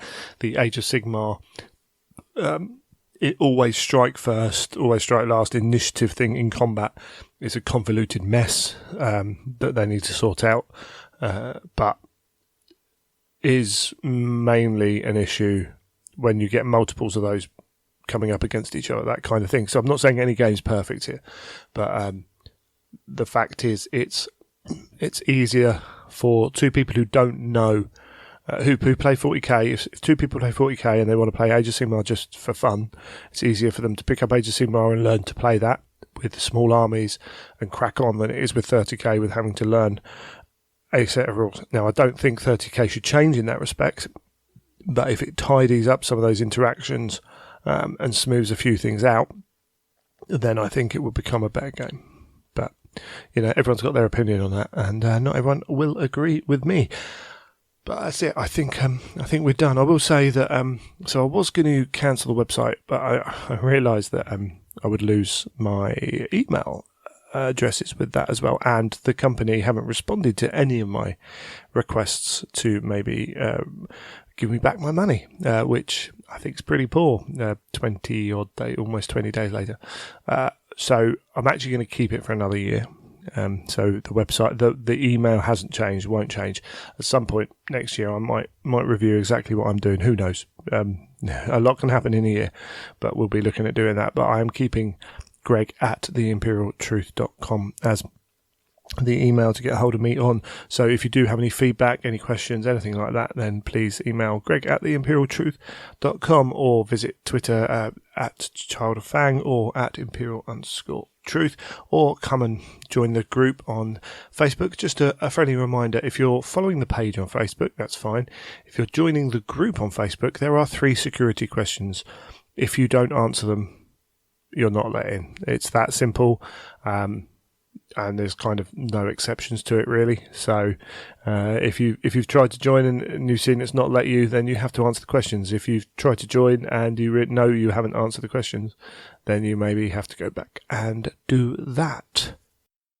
If you do feel like supporting us, then we do have a shop, Teespring. The link is in the show notes, and you can go and buy a couple of bits of merchandise, some shirts and things like that. And we do also have a Patreon. This is purely a tip jar. I've seen a few people talk about Patreon. Really, I don't offer anything else extra. It's not a purchasing service for extra content or anything like that, because I don't have the time and I don't have the organisational skills. So it is purely if you feel like you want to say thank you for doing the podcast, then you can go to Patreon and do it that way, from a minimum of $1 a month. If you feel like you don't need to do that, that's absolutely fine. Got no problem with you people just listening. It's all good. If you do want to help out and don't feel like you can afford to financially, that's absolutely fine. What you can do is maybe tell your friends about it. That all helps feed into my ego, which is nice, isn't it? But it also just helps the show grow a little bit as well. So yeah. I feel like maybe the end of this podcast was a little bit lockdown infused, not seeing as many people as normal, particularly this week's been a bit quiet, not talking to as many people as normal, so forgive the extra rambling nature of the end of that. But keep yourself safe, and until next time, you have been listening to The Imperial Truth.